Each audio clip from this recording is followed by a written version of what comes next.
భాగంలోనికి వెళ్దాం. ఆది కాండము 12వ అధ్యాయం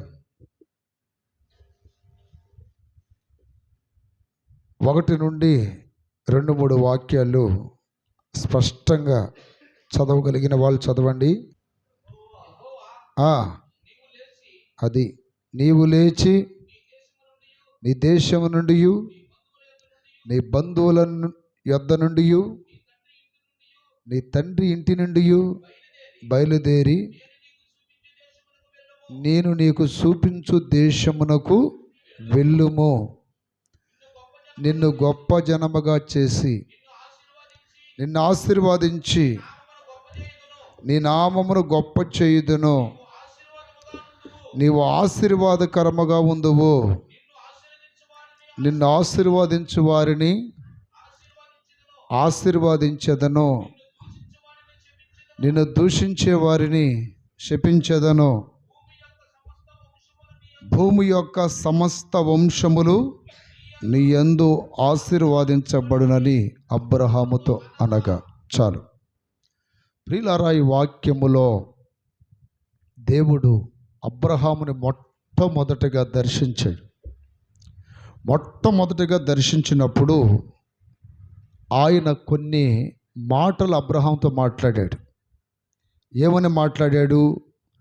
నీవు లేచి నీ దేశము నుండి నీ బంధువుల యొద్ద నుండి నీ తండ్రి ఇంటి నుండి బయలుదేరి నేను నీకు చూపించే దేశానికి వెళ్ళు అన్నాడు. ఓకే, అంటే దేవుడు మాట్లాడుతున్నాడు. నీ స్వదేశాన్ని విడిచిపెట్టు. రెండోది,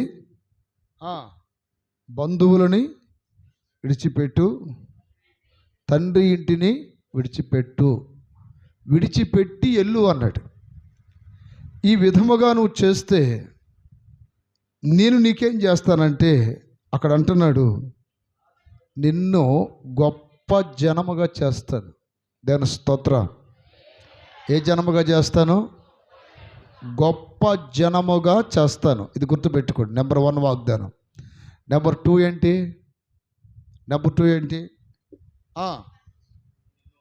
నిన్ను ఆశీర్వదించి, రెండోది నిన్ను ఆశీర్వదిస్తాను అన్నాడు. తర్వాత నీ పేరుని గొప్ప చేస్తాను అన్నాడు. నీవు అనేకులకు ఆశీర్వాదకరంగా ఉంటావు అన్నాడు. నిన్ను ఆశీర్వదించే వారిని ఆశీర్వదిస్తాను, నిన్ను దూషించే వారిని చెప్పిస్తాను. ఓవరాల్గా భూమికే నీ ఒక బ్లెస్సడ్ ఛానల్గా మార్చబడతావు అన్నాడు. దేవుని స్తోత్రం. ఈ రీతిగా దేవుడు అబ్రహాముకు చెప్పినప్పుడు దేవుని యొక్క మాటకు లోబడి అబ్రహాము ఆ దేశము నుండి, అలాగే బంధువుల యొద్ద నుండి, తండ్రి ఇంటి నుండి బయలుదేరి వెళ్ళాడు. ఓకే, బాగానే ఉంది. బయలుదేరి వెళ్ళిన వాడు దేవుని మాటకు లోబడ్డాడా లేదా? నేను అడుగుతున్నా, చెప్పండి. లోబడ్డాడు. లోబడిన వాడు ఏం చేశాడు అంటే దేవుని యొక్క దీవెనలు పొందాడు. అక్కడ అంతా ఓకే. దేవుడు చూడండి, కొన్ని మనము చేసేదాన్ని బట్టి మనకొచ్చే దీవెనలు కానీ, ఆశీర్వాదాలు కానీ, మేలులు కానీ ఆధారపడి ఉంటాయి. మనము దేవుడు చెప్పిన విషయాలు చేయకుండా మేలులు రావాలన్నా, ఆశీర్వాదాలు రావాలన్నా, దీవెనలు రావాలన్నా అది జరిగే పని కాదు. అబ్రహామా, నీవు ఈ 3 విషయాల్లో నా మాటకు లోబడితే నీకు అవన్నీ ఇస్తానని చెప్పాడు. అయితే అబ్రహాము లోబడ్డాడు. ఓకే, లోబడ్డాడు. కానీ అబ్రహాం మీద ఒక దురాత్మ క్రియ చేసింది. ఈ అబ్రహాంలో చాలా మర్మాత్మకమైన ఒక విషయం చెప్తాను మీకు ఈ రోజున. దేవుని స్తోత్రాలు చెప్పండి. దేవుని పిలుపు పొందిన వాడే. మీరు అనుకోవచ్చు, ఆయన మీద ఏ దురాత్మ ఏం క్రియ చేసింది అయ్యా అని. చేసింది. వాక్యపు లోతుల్లోకి వెళితే ఎన్నో సత్యాలు మనకు తెలియపరచబడతాయి. దేవుని స్తోత్రం. దేవుని పిలుపు పొందినవాడు, దేవుని స్వరమైనవాడు, దేవుని నడిపింపు కలిగిన ఈ వ్యక్తి ఒక దురాత్మ చేత మోసపోయాడు. ఏంటి ఆ దురాత్మ అంటే నిర్లక్ష్యము చేసే దురాత్మ. మన భాషలో చెప్పాలంటే తడువు చేసే దురాత్మ. దేవుడు పిలిచినప్పుడు తాను బయలుదేరి ఎక్కడికి వెళ్ళాలని చెప్పాడు? దేవుడు కనాను వెళ్ళాలి అని చెప్పాడు. కనానికి వెళ్తున్నటువంటి మార్గములో నా ప్రియమైన బిడ్డలారా, వెళుతూ వెళుతూ వెళుతూ ఎక్కడ ఆగాడంటే హారాన్లో ఆగాడు. ప్రజెంట్ దాని పేరు ఇరాను. ఏ దేశం? ఇరాన్. ఇరాకు ప్రాంతపు వాడు అబ్రహాం. మెసపోతోమియా అని బైబిల్లో ఉంది. ఊరు పేరే ఊరు. అక్కడ పుట్టి పెరిగి ఏదో వ్యాపారం చేసుకుని బ్రతుకుతున్న ఒక విగ్రహారాధకుడు, ఒక అన్యుడు. దేవుని స్వరమిని దేవుని మాటకు లోబడ్డాడు. కానీ అతని మీద క్రియ చేసిన దురాత్మ క్రియ ఏంటంటే నిర్లక్ష్య వైఖరి, తడువు చేసే ఆత్మ, తడువు చేసే స్వభావము. ఇది క్రియ చేయటం వలన తనకిచ్చినటువంటి ఆ వాగ్దానాలన్నీ వెంటనే నెరవేరవలసినటువంటి ఆ వాగ్దానాలు, ఆ వెంటనే పొందవలసిన ఆ దీవెనలు, ఆ మేలులు నా ప్రియ దేని బిడ్డలారా వెంటనే అవి జరగలేదు తన జీవితంలో. దానికి గల ప్రధాన కారణమే ఈ తడువు చేసే ఆత్మ. దేవుడు అతనికి ఏం చెప్పాడు? నేను నిన్ను గొప్ప జనముగా చేస్తాను అన్నాడు. అసలు పిల్లలుంటే కదా గొప్ప జనముగా చేసేది. దేవుడు పిలిచిన వెంటనే 1 సంవత్సరానికి దేవుడు అతనికి సంతానం ఇస్తే ఓకే, లేకపోతే 2 సంవత్సరాలకి ఇస్తే ఓకే, లేకపోతే ఒక 5 ఏండ్లకి ఇచ్చినా ఓకే. కానీ 25 ఏండ్లు దేవుడు ఎందుకు ఇవ్వలేదు? ఒక ప్రశ్న. 75 ఏండ్లు అప్పుడు బయలుదేరిన ఈ వ్యక్తి 100 సంవత్సరాల తర్వాత పిల్లలను అన్నాడంటే ఈ 25 సంవత్సరాలు దేవుడు ఎందుకని చేయలేదు? ఎందుకని చేయలేదు? కొన్ని సందర్భాల్లో మీ జీవితాల్లో లేకపోతే సంఘాల్లో వ్యక్తిగత జీవితంలో కుటుంబాల్లో కొన్ని ఎందుకు లేట్ అవుతున్నాయి? దానికి ప్రశ్న, దానికి ఒక సమాధానం వెతుక్కోవాలి. ఇతను బయలుదేరి ఆ ఇరాక్ అనే ప్రాంతము నుండి బయలుదేరాడు, కానీ మధ్యలో ఇంకో దేశంలో ఆగిపోయాడు. ఎన్ని సంవత్సరాలు ఆగాడు? నా ప్రియమైన బిడ్డలారా చరిత్ర చెబుతుంది 12.5 సంవత్సరాలు ఆగిపోయాడంట. వెళ్ళే మార్గంలో ఈ నిర్లక్ష్యం ఎందుకు వచ్చింది? దేవుడు చెప్పాడుగా నేను చూపించే మార్గంలో వెళ్ళు అని. ఈ మధ్యలో నిర్లక్ష్యం ఎందుకు వచ్చింది?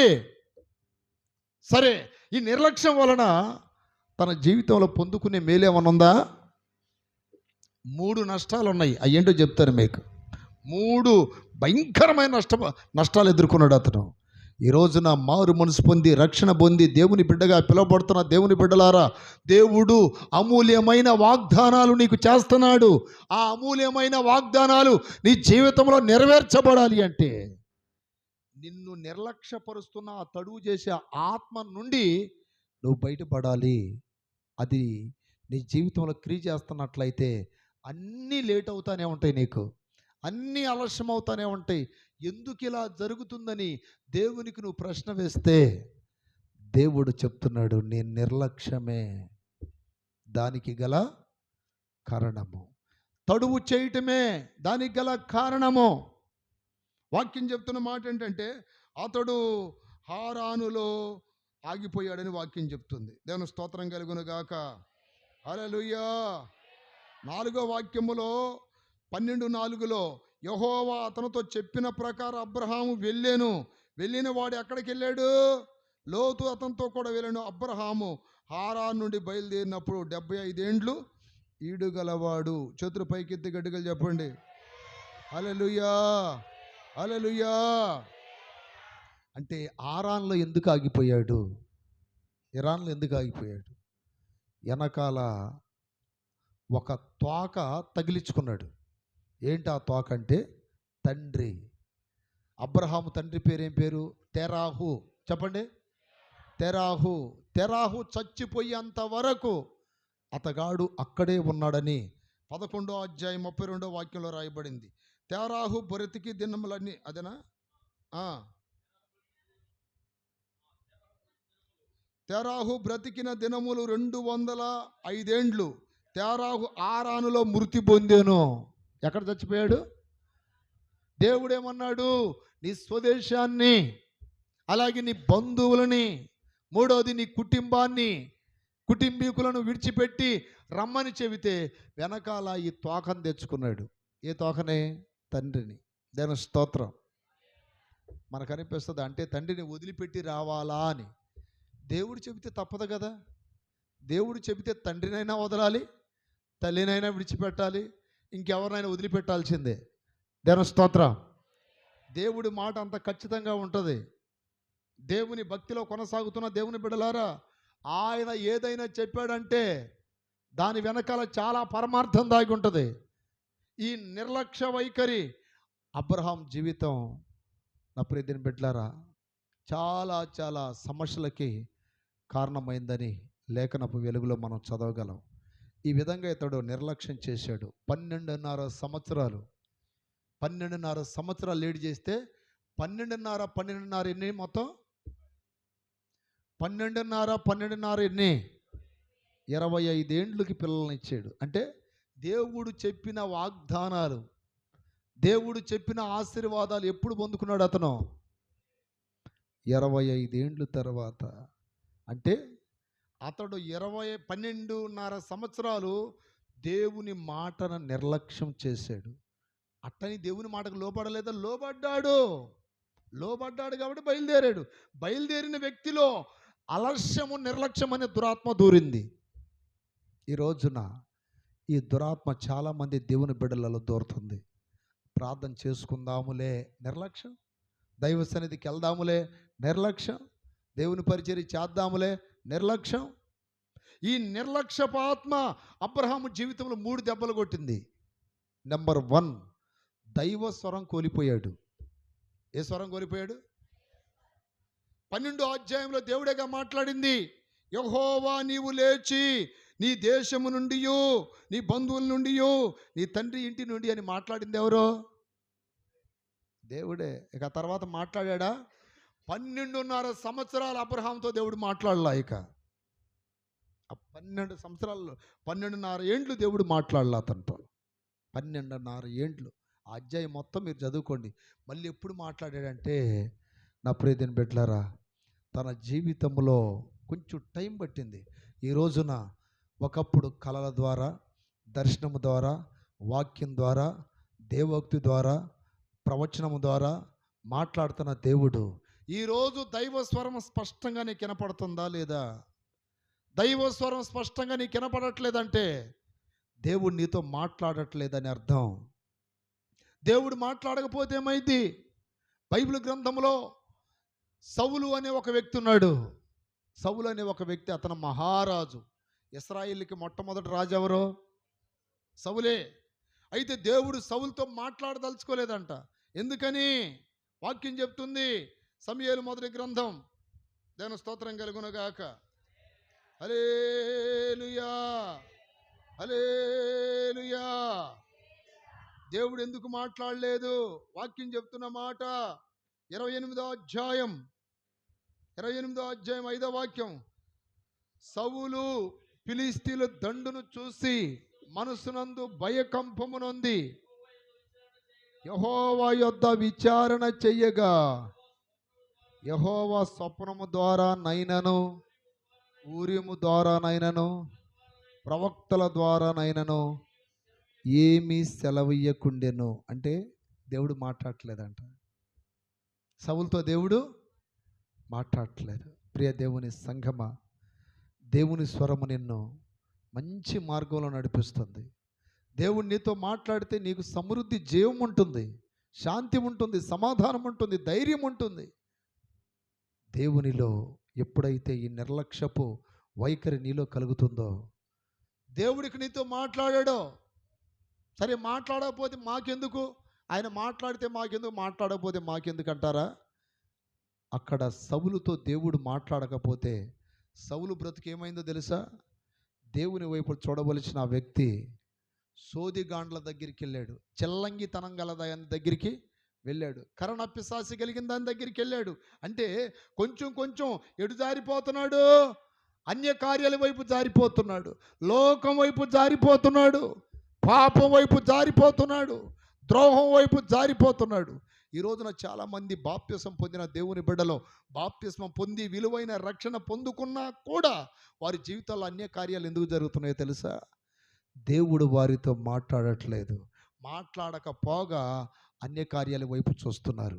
దేవుని బిడ్డలై ఉండి అంతరాలు కట్టించుకోవటం, తాయితులు కట్టించుకోవటం, అక్కడేదో జాతకాలు చెప్తారంటే అటు పరిగెత్తటం, ఎక్కడేదో ఈబూది పెడతారంటే ఇటు పరిగెత్తటం, అక్కడేదో ఇంకేదో మంత్రిస్తారంటే అటు పరిగెత్తటం, అలా అక్కడేదో బొడ్డు రాయిలు అయిపోయారంటే అటు పరిగెత్తటం, ఎక్కడేదో తిరణాలంటే ఇటు పరిగెత్తటం.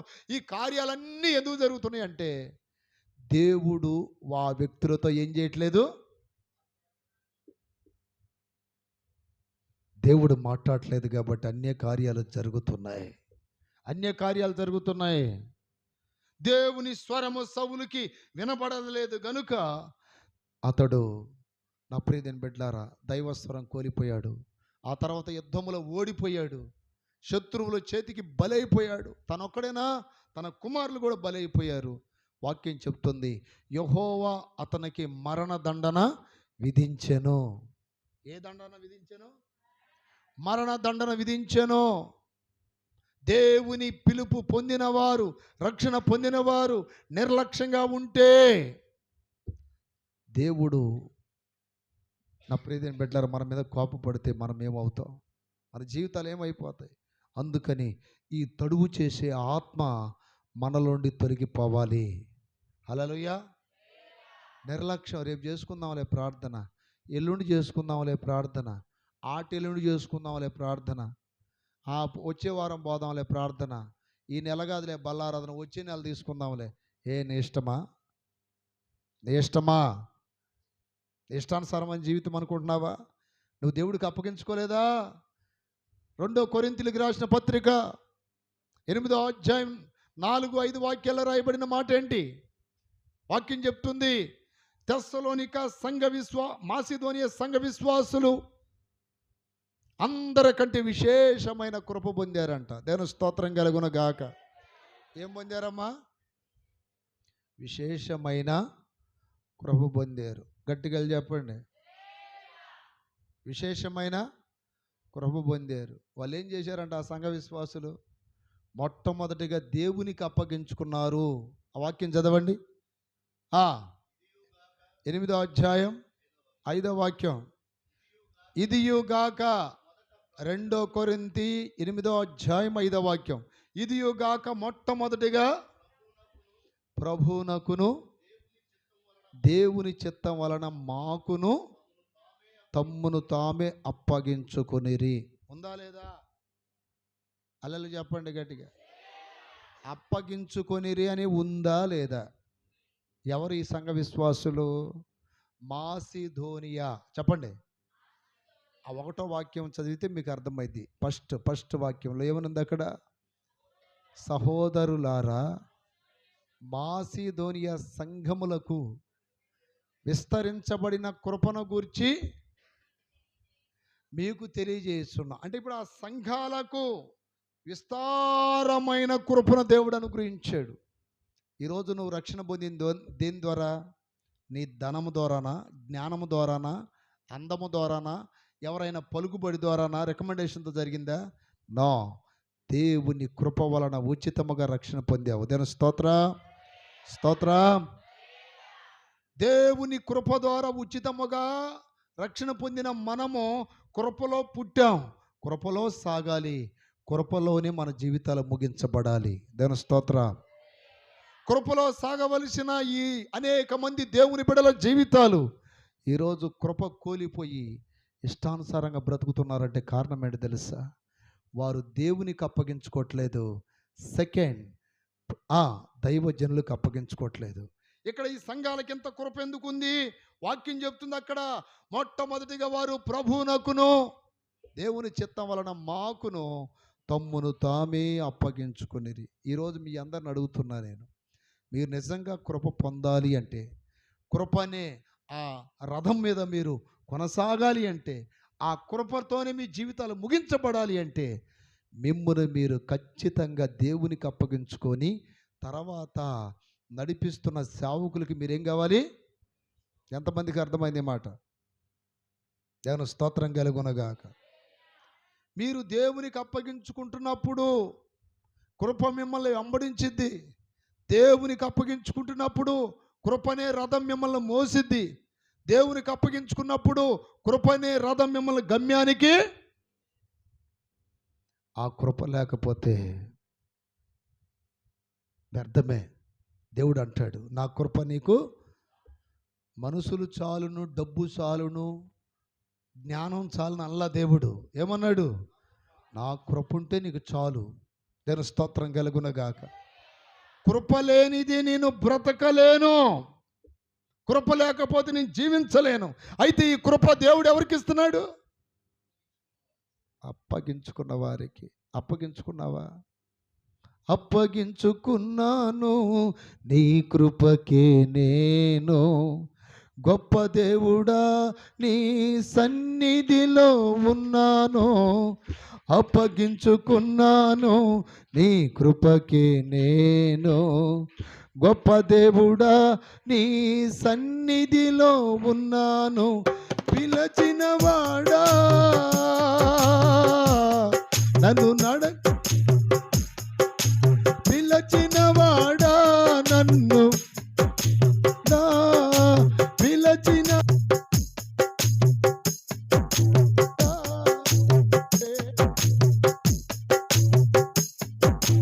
వాడా స్థిరపరచిన వాడా, కృపా ఇది నీ కృపా, కృపా ఇది నీ కృపా, కృపా ఇది నీ కృపా, కృపా చెప్పట్ల ఇది నీ కృపా, కేవలం నీ కృప, కేవలం నీ కృప, కేవలం నీ కృప, కృప కృప కృప. హల్లెలూయా. కృపలో పుట్టాం, కృపలో సాగాలి, కృపలో గమ్యానికి చేరాలి. కృపగల దేవుని కృపాసనము యొద్దకు మనం చేరి ఆయన ఎదుట యుగయుగాలు తరతరాలు ఉండాలంటే 2 విషయాలు చెప్పాడు. ప్రభు నాకు అప్పగించుకోండి, రెండోది దైవ సేవకులకు అప్పగించుకోండి. దినవృత్తాంతాల గ్రంథములో అక్కడ కూడా యెహోవాని నమ్ముకొనుడి, ఆయన ప్రవక్తలను నమ్ముకొనుడి అనే మాట ఉంటుంది చూడండి. దేవుని స్తోత్రం కలుగునగాక. యెహోవాని నమ్ముకొనుడి, ఆయన ప్రవక్తలను నమ్ముకొనుడి. చూడండి, భూమి మీద ఇంకా నమ్మదగ్గ వారు ఎవరో లేరు. దేవుని నమ్ముకోవాలంటే మనం రెండోది దైవజనులు అనబడుతున్న ప్రవక్తలను నమ్ముకోవాలి. రెండో దినవృత్తాంతముల గ్రంథం 20:20. హల్లెలూయా. యోధావారులారా నా మాట వినండి. వాక్యం చెప్తాను చూడండి. నీ దేవుడని యెహోవాని నమ్ముకొనుడి. ఆ సంఘాలలో స్థిరపరచబడతారు దేవుని నమ్ముకుంటే. రెండవది అంటే ప్రవక్తలు అన్న కాడ సేవకులు లేక దైవజనులు అని ఉంటుంది. ఆ దైవజనులు నమ్ముకునుడి, అప్పుడు కృతార్థులవుదురు. దేవుని స్తోత్ర. ఈరోజు నువ్వు ఎవరికి అప్పగించుకుంటున్నావు? ఎవరికి అప్పగించుకుంటున్నావు? ఎవరెవరికో మీరు అప్పగించుకున్నారనుకో, మీరు రక్షణ పొందిన గమ్యానికి మాత్రం చేరలేరు. వాళ్ళు చెప్పారు, వీళ్ళు చెప్పారు. అసలు ఈ మధ్యలో వీళ్ళు ఎవరండి? బాప్తిసం పొందిన మరుక్షణమే పాతవి గతించెను, ఇదిగో క్రొత్తవాయెను. దేవుని స్తోత్రం. బాప్తిసం పొందిన మీరు ఎవ్వరికి అప్పగించుకోకూడదు. వాక్యం చెప్తుంది దేవునికి, అలాగే దేవుడు పిలుచుకొని ఎన్నుకున్న సేవకులకి అప్పగించుకోవాలి. ఆమెన్. చెప్పండి గట్టిగా. సాతానుడు కొంతమందిని మోసం చేస్తాడు. ఎలా మోసం చేస్తాడంటే, సాతానుడు పరలోకం నుండి పడిపోయేటప్పుడు అంట ఒక్కడే పడిపోలేదంట, వాడితో పాటు అనేక మంది దేవదూతలను కింద పడేసేటట్టుగా దేవునికి విరోధముగా వీడు అయింది కాకుండా అనేక మంది విరోధంగా మార్చేసాడు. అప్పుడు వాడు పడినప్పుడు అనేక మంది దూతలు కూడా వాడితో పాటు పడిపోయారని వాక్యం చెప్తుంది.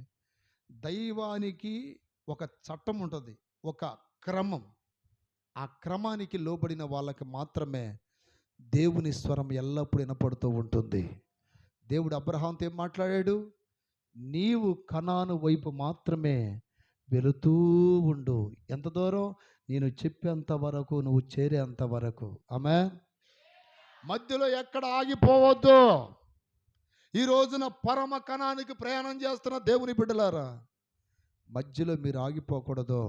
ప్రార్థనలు ఆగిపోకూడదు, దైవ సన్నిధికి ఆగిపోకూడదు, ఉపవాస ప్రార్థనలకు ఆగిపోకూడదు, బల్లారాధనకు ఆగిపోకూడదు, అలాగే పరిచర్యకు ఆగిపోకూడదు.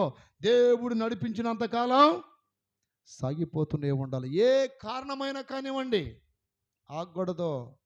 ఆగకూడదనే పౌలు శీలని జైల్లో వేసిన మధ్యరాత్రి లేచి వాళ్ళు ఏం చేశారు? ప్రార్థన చేశారు, పాటలు పాడారు. ఆగిపోయేదా ఈ యాత్ర? ఆగిపోయేదా? ఆగిపోను నేను, సాగిపోవుచున్నాను. పోరాటం, ఎన్నో శ్రమలు కలుగుతున్నాయి నీకు, ఎన్నో బాధలు కలుగుతున్నాయి, ఎన్నో హింసలు కలుగుతున్నాయి, ఎన్నో నిందలు కలుగుతున్నాయి, ఎన్నో ఇబ్బందులు కలుగుతున్నాయి. నువ్వు ప్రేమిస్తావు, అవతల వారు ద్వేషిస్తారు. నువ్వు మేలు చేస్తావు, అవతల వారిని కీడు చేస్తారు. ఒక అర్థం పర్థం లేకుండా ఎన్నో నిందలు నీ మీద మోపబడతాయి. అయినను ఒకటి, విశ్వాసమునకు కర్త, దాన్ని కొనసాగించు యేసు వైపు మాత్రమే నువ్వు చూడాలి. ఆయన వైపు చూస్తేనే గమ్యానికి వెళతావు. నీకు కలిగే శ్రమల వైపు, నిందల వైపు, అవమానాల వైపు, కష్టాలు కన్నీళ్ళ వైపు చూస్తే నీ జీవితం మధ్యలో ఆగిపోద్ది, గమ్యానికి వెళ్ళదు. ఎటు చూడాలి? యేసు వైపే. అటు ఇటు చూడకూడదు. యేసు వైపే. కష్టాలు కలిగిన యేసు వైపే, కన్నీళ్ళు వచ్చిన యేసు వైపే, శ్రమలు వేదనలు కలిగిన యేసు వైపే, ఆర్థిక ఇబ్బందులు కలిగిన యేసు వైపే. ఎటు చూడొద్దు, యేసు వైపే చూడాలి. అటు ఇటు చూస్తే పేతురు ఏమైపోయాడు? సముద్రంలో మునిగిపోయాడు. యేసయ్య వైపు చూసినప్పుడు అడుగు ముందుకు పడింది, కానీ ఇరుప్రక్కల వీస్తున్న గాలుల వైపు చూస్తే మునిగిపోయాడంట. యేసు వైపే చూడు, ఆయనే నిన్ను నడిపిస్తాడు, ఆయనే నిన్ను గమ్యం చేరుస్తాడు, ఆయనే నిన్ను మోస్తాడు, ఆయనే నిన్ను ప్రియమైన బిడ్డలారా గమ్యానికి చేరుస్తాడు. వాక్యం చెప్తుంది, దేవుని పిలుపు పొందిన అబ్రహాము మధ్యలో ఈ స్వరం ఎందుకున్నాడు? హారాన్లో ఉండాలనే స్వరం ఎందుకున్నాడు? ఎవరు చెప్పుంటారు? మీ నాన్న ముసలోడు, మధ్యలో ఏమన్నా తేడా పడవచ్చు, ఏమైనా అయిపోవచ్చు. ఒకవేళ ఏదైనా అయ్యాడనుకో, మరలా శవాన్ని మోసుకొని వెనక్కి ఆడేద్దాం, కొంతకాలం ఇక్కడే ఉందాం. ఏం చనిపోయి పాతి పెట్టిన తర్వాత అప్పుడు బయలుదేరదాంలో ఎవరో ఆ సలహా ఇచ్చి ఉండొచ్చు. ఆ సలహా ఇచ్చినటువంటి వ్యక్తులు ఎవరో తెలియదు, కానీ ఆ సలహాకు లోబడినటువంటి అబ్రహాం జీవితంలో కలిగిన నష్టం, దైవస్వరం కోరిపోయాడు. రెండవది తన జీవితంలో జరిగింది ఏంటో తెలుసా? కరువుని ఎదుర్కొన్నాడు. రెండవ నష్టం ఏంటి? నేను స్తోత్రం కలుగునగాక. 12:10 అప్పుడు ఆ దేశములో కరువు వచ్చెను. కరువు అనగా అర్థం ఏంటి? ఆర్థిక ఇబ్బందులు. కరువు అనగా ఏంటి? ఆర్థిక ఇబ్బందులు. అలాగే ఆత్మీయతలో కూడా కరువు వస్తుంది. వాక్యము లేక, సరైన ఆరాధన లేక, సరైన నడిపించే నాయకులు లేక, దిక్కు పొక్కు లేని విశ్వాసులుగా ఉంటారు కొంతమంది. చూడండి, ఎవరండి మీరు? మేము క్రైస్తవులమేనండి. చర్చికి వెళ్తారా? వెళ్తాం సంవత్సరానికి ఒకసారి. ఎక్కడికి? సాగర్ వెళ్తాం. మీరు ఎవరండి? మేము క్రైస్తవులమేనండి. చర్చికి వెళ్తారా? వెళ్తాం సంవత్సరానికి ఒకసారి. నాగపట్నం వెళ్తాం. మీరు ఎవరండి? క్రైస్తవులమే. చర్చికి వెళ్తారా? వెళ్తాం సంవత్సరానికి ఒకసారి. గుణదలు వెళ్తాం, లేక పిరంగిపురం వెళ్తాం. ఎవరండి వాళ్ళు? ఎవరు వాళ్ళు? ఆత్మీయతలో కరువు పట్టిన వాళ్ళు. సరైన వాక్యం తెలియదు, సరైన క్రమం తెలియదు, సరైనటువంటి ఆ ఆ నడిపింపు తెలియదు. వారికి ఒక కాపరి ఉండడు. వాక్యం చెప్తుంది, వారు కాపరి లేని గొర్రెల వలె ఏమైపోయారు? చెదిరిపోయారంట. చెదిరిపోయారు. ఎవరు ఇష్టం వాళ్ళదే, ఎవరు ఇష్టం వాళ్ళదే. నాకు నచ్చినప్పుడు ప్రార్థన చేసుకుంటా, నచ్చినప్పుడు మందిరానికి వెళ్తా, నచ్చినప్పుడు బలారాన్ని తీసుకుంటా, నచ్చినప్పుడు నా ఇష్టం. ఇలాంటి వాళ్ళందరూ ఎవరో తెలుసా? గాలి క్రైస్తవులు. ఏ క్రైస్తవులు? గాలి క్రైస్తవులు. వాళ్ళ పైన నాయకుడు లేడు, వాళ్ళ పైన నాయకుడు లేడు. వాక్యం చెప్తుంది మత్తయి సువార్తలో, కాపరలేని గొర్రెల వలె వారు చెదిరి ఉండుట చూసి. తేండి ఆ వాక్యాన్ని, 10వ అధ్యాయం. కాపరలేని గొర్రెల వలె వారు చెదిరి ఉండుట చూసి. తీసిన వాళ్ళు చదవండి తొందరగా. దేవుని స్తోత్రం కలుగును గాక. ఈరోజు నీ కాపరు ఎవరు? ఈరోజు నీ కాపరు ఎవరు? మత్తయి సువార్త 9:36. ఆయన సమూహమును చూసి. ఏ గొర్రెలు అంటండి? ఈరోజు నీ కాపరు ఎవరు? దావీదు నీ కాపరు ఎవరయ్యా అంటే ఏమంటాడు తెలుసా? యెహోవాయే నా కాపరిగా, నాకు లేమి కొదువగునో. యెహోవాయే నా కాపరిగా, నాకు లేమి కొదువగునో. పచ్చిక గల చోట్లను ఆయనుండి నడిపించును. పచ్చిక గల, చప్పట్లు కొడాలి, నడిపించును. శాంతికరమైన జలములలో, కొట్ట చప్పట్లు గడిగా, జలములలో నన్నాయనే నడిపించును. నన్నాయ. హల్లెలూయా. ఒక నడిపింపుకు లోబడాలి. మీరు ఎవరికి లోబడాలి? గాలి క్రైస్తవులుగా ఉండకూడదు, గాలి విశ్వాసులాగా ఉండకూడదు, గాలి దేవుని బిడ్డలాగా ఉండకూడదు. కొంతమందిని అంటారు చూడండి, తల్లిదండ్రులు లేకపోవడం చూసి గాలి పిల్లలు అయిపోయారయ్య. వాళ్ళు ఏమైపోయారు? దేవుడు గాలి పిల్లల కోసం కాదు వచ్చేది. ఆయన ఒక చోట అంటాడు, జార సంతానమా. ఏ సంతానమా? జార అంటే ఏంటి? గాలి పిల్లలని. జార సంతానమా అంటాడు. జార సంతానమా. అట్లా ఉండకూడదు. మా పైన దేవుడు ఉన్నాడు, ఆయనకు అప్పగించుకున్నాం. ఆయన నియమించిన సేవకునికి మమ్మల్ని మేము, చెప్పండి చెప్పండి. ఈ మధ్యలో కొంతమంది ఎదురవుతారు, ఏంటి అన్నీ చెప్పాలా, అన్నీ లోబడాలా అంటే. వాళ్ళు చెడిపోయింది కాకుండా లోకంలో సామెత ఉంది, కోతి చెడి వనమంతనే చెడగొట్టిందంట. దేవుని స్తోత్రం కలుగును గాక. మీ పిల్లలు మీ మాట వినకపోతే మీరు ఎంత బాధపడతారు, ఎంత దుఃఖపడతారు. అయ్యో నా కూతురు నా మాటకు లోబడట్లేదు, అయ్యో నా కుమారుడు నా మాటకు లోబడట్లేదు, అయ్యో నా పిల్లలు నా మాటకు లోబడట్లేదు, ఏమైపోద్దో, ఎలా అయిపోతారు, ఎలా బ్రతుకుతారు, ఏం మచ్చదేస్తారు అని ఎంత భయము తల్లిదండ్రులకు ఉంటుందో. నడిపించే సేవకుని మాటకు లోబడకపోతే సేవకుని కూడా అంత బాధ వేదన కలిగి తెలుసా మీకు? అంత బాధ వేదన కలిగిద్ది. ఇక్కడ కరువు ఎందుకు వచ్చింది అంటే, ఎందుకు వచ్చింది కరువు అంటే, అప్పుడే దీని బిడ్డారా, నిర్లక్ష్యం వలన, తడువు చేసే ఆత్మ వలన. వాక్యం చెప్తుంది ఈ రోజున, అంటే అక్కడ దాకా దైవ నడిపింపుకు లోబడిన అబ్రహాము, దేవుని మాటకు లోబడిన అబ్రహాము, ఆ తర్వాతకి దేవుని మాటకే లోబడలేదు, వేరే స్వరాలు వినటం ప్రారంభించాడు. ఈ రోజున దైవ స్వరం వింటావా, మనుషుల స్వరం వింటావా? ఎవరి స్వరం వింటావు? గట్టిగా చెప్పండి. దైవ స్వరమే వినాల్సింది. నా గొర్రెలు నా స్వరము వినును, అవి నన్ను వెంబడించును, వాటికి నేను నిత్య జీవం ఇస్తానంటాడు దేవుడు. దేవుని స్వరం అంటే వాక్యానికి లోబడాలి. యోహాను సువార్త 10వ అధ్యాయం 10:36 కాబోలండి. నా గొర్రెలు నా స్వరం వినును, అవి నన్ను వెంబడించును, వాటికి నేను నిత్య జీవము ఇస్తాను. అయ్యా నీకు లోబడే మనసు నాకు కావాలి, నీ స్వరం వినే మనసు నాకు కావాలి, నీ స్వరము నేను వినలేకపోతున్నానంటే నా మీద ఏమైనా కోపడుతున్నావా? నా మీద ఏమైనా నాకేమైనా విరోధంగా ఉన్నావా? లేకపోతే నా క్రియలు ఏమన్నా నీకు నచ్చలేదా? ఒకప్పుడు మాట్లాడేవాడివి, ఈరోజు ఎందుకు మాట్లాడట్లేదు? నా లోపాన్ని నాకు తెలియపరిస్తే నన్ను నేను సరి చేసుకుంటాను, మారు మనసు పొందుతాను, సరిదిద్దుకుంటాను. హల్లెలూయా.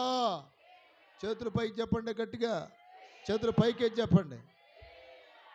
ఏమనుంది అక్కడ? ఎన్నో వచ్చిన మమ్మ 27, క్షమించండి 10:27. నా గొర్రెలు నా స్వరము. ఇప్పుడు నువ్వెవరు గొర్రెవే? దేవుని కాపరత్వంలో ఉన్న గొర్రెవి. ఇప్పుడు దావీదు అంటాడు, యెహోవా నా కాపరి. ఇప్పుడు దేవుడు కాపరి అయితే ఇప్పుడు దావీదు ఎవరు? గొర్రె.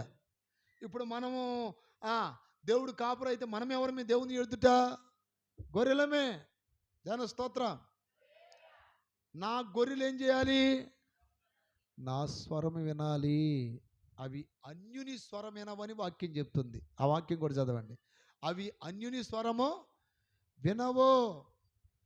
నా గొర్రెలు నా స్వరం వినును. చదువు.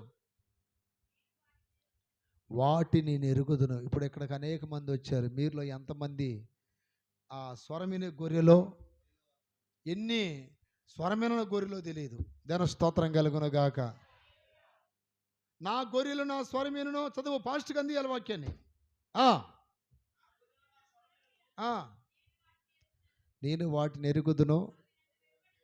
అమ్మాయికి తీసుకెళ్ళా, అమ్మాయికి అమ్మాయి కన్నా ఇక నిద్రపో కాసేపు చక్కగా. దాని స్తోత్రం కలుగునగాక. చదువు. నా గొర్రెలు నా స్వరం వినును. నా గొర్రెలు నా స్వరము వినును. నేను వాటిని ఎరుగుదును. అవి నన్ను వెంబడించును. అది చూడండి. ఒకటి, నా స్వరం వినును. నా స్వరం వినే గొర్రెలన్నిటి నేనేమవుదును? ఎరుగుదును. చదురు పైకెత్తి గడిగలు చెప్పండి. నా మాటకు లోబడే వాళ్ళని నేను ఎరుగుదును అంటున్నాడు దేవుడు. అంటే ఆయన స్వరాన్ని వినని వాళ్ళని ఎరగడనేగా అర్థం. చెప్పాలి. ఇప్పుడు లోబడాలి లేదా? దేవుని స్వరం వినాలి లేదా? కానీ అబ్రహాంకి ఆ స్వరం ఎందుకు వినపడట్లా? వెళ్ళిపోతున్నాడు, ఎడిపోతున్నాడు తెలియట్లేదు. కరువు వచ్చేసింది. దేవుడు నడిపిస్తున్నప్పుడు కరువు ఎందుకు రావాలి? సమృద్ధి కదా రావాల్సింది. కరువు ఎందుకు వచ్చింది? ఈ రోజున మీరు అప్పుల పాలు ఎందుకు అవుతున్నారు? మీ జీవితంలో ఎన్నో ఆర్థిక ఇబ్బందులు ఎందుకు వస్తున్నాయి? ఎన్నో విధములైనటువంటి తిప్పలు ఎందుకు పడుతున్నారు మీరంటే దేవుని స్వరం వినట్లేదేమో ఒకవేళ. అందుకని మీరు అప్పుల్లోనే కూరకపోతున్నారేమో. ఆర్థిక ఇబ్బందులు మీకు ఒకదాని వెంట ఒకటి వస్తున్నాయేమో. కనీసం తినటానికి కూడా ఇబ్బందికరమైన పరిస్థితులు అనేక మంది దేవుని బిడ్డలకు కలుగుతున్నాయేమో. ఆలోచించండి. దేవుడు మాట్లాడినప్పుడు ఆయన స్వరం వినలేదేమో. నువ్వు దేవుడు మాట్లాడినా ఆయన చెప్పింది చేయలేదేమో. ఎందుకు నీకు ఆ దరిద్రం? ఎందుకు ఆ దరిద్రం? మందిరాన్ని నిర్లక్ష్యం చేసేవేమో. మందిరాన్ని నిర్లక్ష్యం చేస్తే నువ్వు ఎంతన్నా కష్టపడు, చినిగిపోయిన సంచిలేసినట్టు ఉంటుందని వాక్యం చెప్తుంది. హగ్గయి గ్రంథం తీయండి. మందిరాన్ని నిర్లక్ష్యం ఎవడైతే చేస్తాడో, ఏ విశ్వాస చేస్తాడో, మిమ్మల్ని ఎవరైనా దైవ సన్నిధికి సరిగా వెళ్లకుండా మోసపరుస్తారో వారు మోసపోయింది కాకుండా మీరు కూడా మోసపోతారు. దైవ స్వరానికి లోపడకుండా ఇష్టానుసారంగా బ్రతికితే దేవుడు ఎరగడు. దేవుడిని మీరు వెంబడించలేరు. దేవుడు మీకు నిత్య జీవం కూడా ఇవ్వలేడు. అందుకని ఆయన స్వరానికి లోపడాలి. హగ్గయి గ్రంథం 1వ అధ్యాయము 4వ వాక్యంలో రాయబడింది. ఈ మందిరం పాడై ఉండగా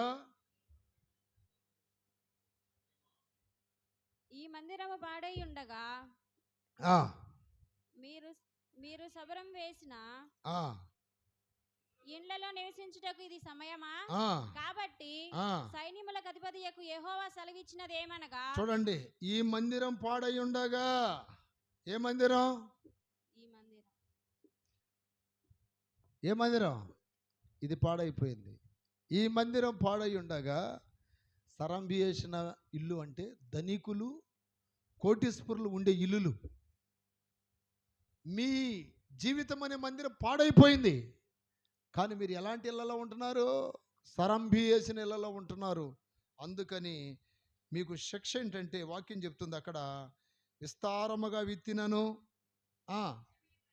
కొంచెమే పండెను, మీరు భోజనము చేయుచున్నాను, ఆకలి తీరకయున్నది, పానము చేసినను ఎందుకు ఈ దరిద్రం అంతా? మందిరాన్ని ఏం చేశారు మీరు?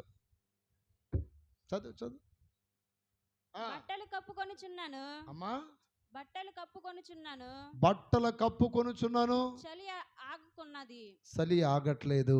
పనివారు కష్టము చేసి జీతము సంపాదించుకొనినాను. వాక్యం చెప్తుంది చూడండి, పనివారు సంపాదించుకున్న జీతము, ఆ జీతం అంట, లేకపోతే ఆ కూలి అంట చినిగిపోయి సంచిలో వేసినట్టుగా, చినిగిపోయిన సంచిలో వేస్తే డబ్బులు మిగులుతాయా?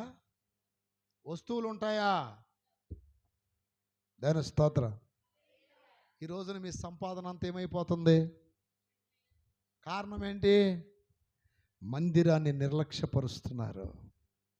మందిరానికి నిర్లక్ష్యం. ఇప్పుడు మేము ఎప్పుడు వచ్చాం, మీరు ఎప్పుడు వచ్చారు చెప్పండి? నిజంగా దాని స్తోత్రం కలుగును గాక. బైబిల్ ప్రకారం దైవజనుల కంటే ముందు రావాలా, వెనక రావాలా? మేము ఎక్కడ నుండి వచ్చాం? దాదాపుగా 60-70 కిలోమీటర్లు ఉండొచ్చు. దేవ స్తోత్రం. మీరు ఈసారి ఇలా చేయకూడదని చెప్తున్నా. చెయ్యొచ్చా? చెయ్యకూడదో? కరెక్ట్గా మీరు 6:30-7 గంటలకల్లా అన్నీ ముగించుకొని రావాలి. ఆ టయానికి డాక్టర్లు రమ్మంటే వెళ్తారా లేదా? ఒక పెళ్ళి జరుగుతుందంటే వెళ్తారా లేదా? బంధువుల దగ్గరికి టయానికి వెళ్ళరా? చూడండి, ఆర్చుకొని తీర్చుకొని వస్తున్నారంటే మీ మీద కూడా ఈ ఆత్మక్రియ చేస్తుంది. నిర్లక్ష్యపాత్మ. నిర్లక్ష్యం వల్ల మేలు జరిగిద్దా, కీడు జరిగిద్దా? వాక్యాన్ని చదువుతున్నారు కదా మీరే. హల్లెలూయా. దేవుడు అంటే ఎందుకు నిర్లక్ష్యం? నిన్ను బాగు చేసినందుక? దేవుడు మందిరం అంటే ఎందుకు నిర్లక్ష్యం? దేవుని యొక్క వాక్యం నిన్ను రక్షించినందుక? దేవుడు కార్యాలంటే ఎందుకు నీకు నిర్లక్ష్యం? దేవుడు నీ స్థితి మార్చినందుక, నీ కన్నీళ్ళు తుడిచినందుక, నువ్వు కోరుకున్నవి దేవుడు ఇచ్చినందుక. దాని స్తోత్రం కలుగును గాక. కొర్నేలి ఇంటికి పేతురు వస్తున్నప్పుడు అందరు సిద్ధపడ్డారా లేదా? లేకపోతే వచ్చిన తర్వాత సిద్ధపడ్డారా? అందుకని మొట్టమొదట ఆ ఇంటి దగ్గరికి ఏమొచ్చింది? ఆ ఇంటి దగ్గరికి మొట్టమొదటగా దేవుని దూత వచ్చింది. తర్వాత దైవజనుడు వచ్చాడు. మూడోది దేవుని ఆత్మ వచ్చేసింది. చప్పట్లు కొట్టండి గట్టిగా. హల్లెలూయా. 100 మందికి అధిపతి అయినటువంటి ఈ శతాధిపతి జీవితంలో నిర్లక్ష్యం లేదు కాబట్టి దేవుని దూత వచ్చింది. రెండోది దైవజనుడు వచ్చాడు. దేవుడే దిగొచ్చాడు అక్కడికి. ఈ రోజున సంఘంలోనికి, ఈ రోజున నీ ఇంట్లోనికి, ఈ రోజున నీ ఒంట్లోనికి, నీ ఒంట్లోని దేవుడు దిగి రావాలంటే నిర్లక్ష్యం అనేది చాలా డేంజరు. అబ్రహాం జీవితంలో దేవుని పిలుపు పొందిన, ఆ దేవునికి స్నేహితుడనివి ఆ బిరుదు పొందిన తన జీవితంలో నిర్లక్ష్య వైఖరి వలన రెండోది, ఒకటి సొరంగోలిపోయాడు, రెండోది కరువుని ఎదుర్కొనే పరిస్థితి వచ్చేసింది. కరువుని ఎదుర్కొనే పరిస్థితి వచ్చింది. ఈ కరువు రాగానే ఎక్కడికి పోయాడు? ఐగుప్తుకి వెళ్ళాడంట. ఐగుప్తు అంటే ఏంటి? లోకము. ఈ రోజున చాలామంది చూడండి, ఉన్న చోట దేవుడు నిన్ను పోషించట్లేదంటే సంథింగ్ ఈజ్ రాంగ్. దేవుడు పోషించగలడు. 5 రొట్టెలు 2 చేపలు 5,000 మందికి పంచిన మన దేవుడు. చప్పట్లు కొట్టండి. హల్లెలూయా. 5,000 మందికి పంచితే ఇంకా తిన్న తర్వాత ఎన్ని గంపలు మిగిలినాయి? 12 గంపలు మిగిలినాయి. ఆయన తలుసుకుంటే నువ్వు కూర్చున్న దగ్గరికి అన్ని నడిపిస్తాడు. దాని స్తోత్రం కలుగును గాక. ఆయనకు శక్తి ఉంది. ఏమి తినేదమా, ఏమి త్రాగేదమా అని నీ దేహమును గూర్చి, ప్రాణమును గూర్చి నువ్వు చింతించాల్సిన అవసరం లేదు. మొట్టమొదటిగా నీతిని, రాజ్యాన్ని వెతకండి. మీకు కావాల్సిన అన్ని దేవుడు అడగక మునిపే అక్కర్లు ఎరిగిన దేవుడు ఏది కావాలంటే అది ఇస్తాడు. చేతుల పైకెత్తి గట్టిగా చెప్పాలి. ఏది కావాలంటే అది. నువ్వు ఆశపడటమే, నిజమ్మగా నా జీవితంలో ఎన్నో జరిగినాయి ఎట్లాంటి, నేను ఆశ పడటమే ఆలస్యం, దేవుడు ఎన్నో చేశాడు. దాని మీద ఒక పాట కూడా రాశా నేను. ఆశ పడటమే ఆలస్యం, ఆశ పడటమే ఆలస్యం, అడిగినవన్నీ ఇచ్చుట నీకు సంతోషం. మనం ఆశ పడ్డాయని దేవుడు ఇస్తాడు ఖచ్చితంగా. ఎప్పుడో మీరు నా యందును నా మాటలు మీ యందు నిలిచి ఉండని ఎడల ఏది ఇష్టమో అది అడగండి, అది మీకు ఇవ్వబడును. నేను అన్ని రెఫరెన్స్లు చెప్పాలంటే చెప్పను, మీరే చదువుకోవాలి. దేవుని స్తోత్రం. మీరు నా యందు ముందు నాలో కరెక్ట్గా ఉండండి. నిర్లక్ష్యం ఏంటి? మీరు నాలో కరెక్ట్గా నిలబడితే మీకు ఏది ఇష్టమో అది అడగండి, నేను ఇస్తా. ఏది కావాలంటే అది ఇస్తా. దాని స్తోత్రం కలుగునుగా. ఒకవేళ కాస్త ఇచ్చేది లేట్ అవుతుంది అనుకో, అది కూడా చెప్తాడు. నా కుమారుడు ఇస్తాను, 1 సంవత్సరం పట్టిద్ది, కొంచెం లేట్ అవుతుందంటే ఇంకా మంచిది శ్రేష్టమైనది నీకు ఇవ్వాలనుకుంటున్నా. చేతులు పైకెత్తి గట్టిగా చెప్పండి. అలా చెప్పాలి గట్టిగా. కొంతమందికి ఎన్ని కార్యాలు చేసినా దేవుని ఎడల ఏం లేదు. ఒక చిన్న జరిగిన స్టోరీ చెప్తేనండి.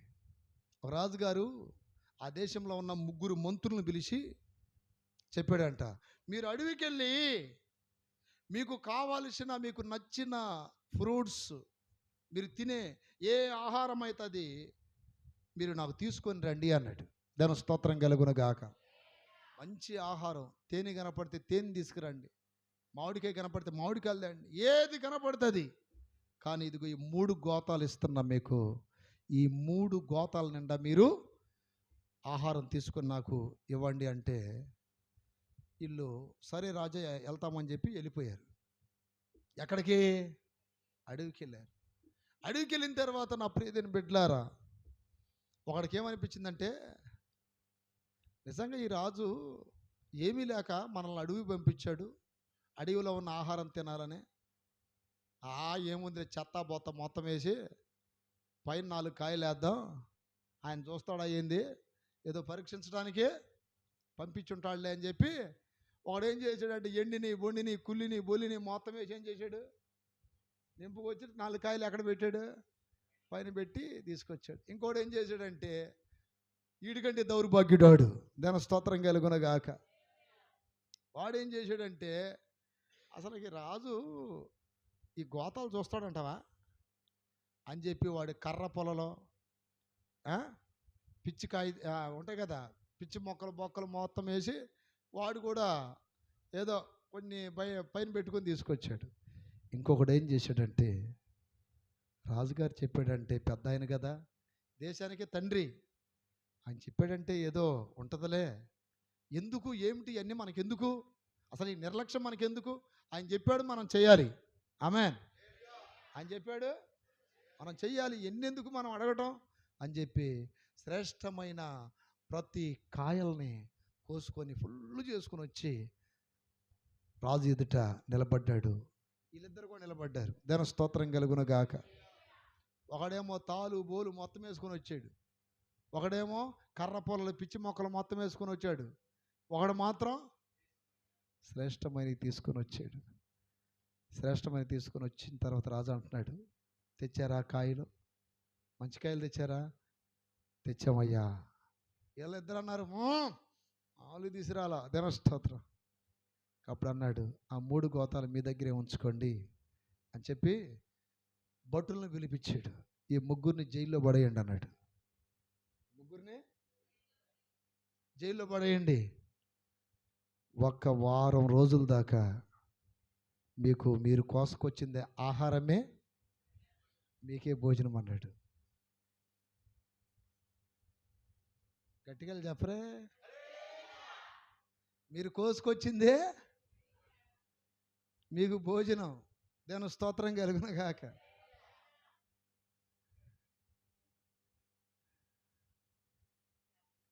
రాజు చెప్పాడు, పెద్ద ఆయన చెప్పాడు, తండ్రి. ఆమేన్.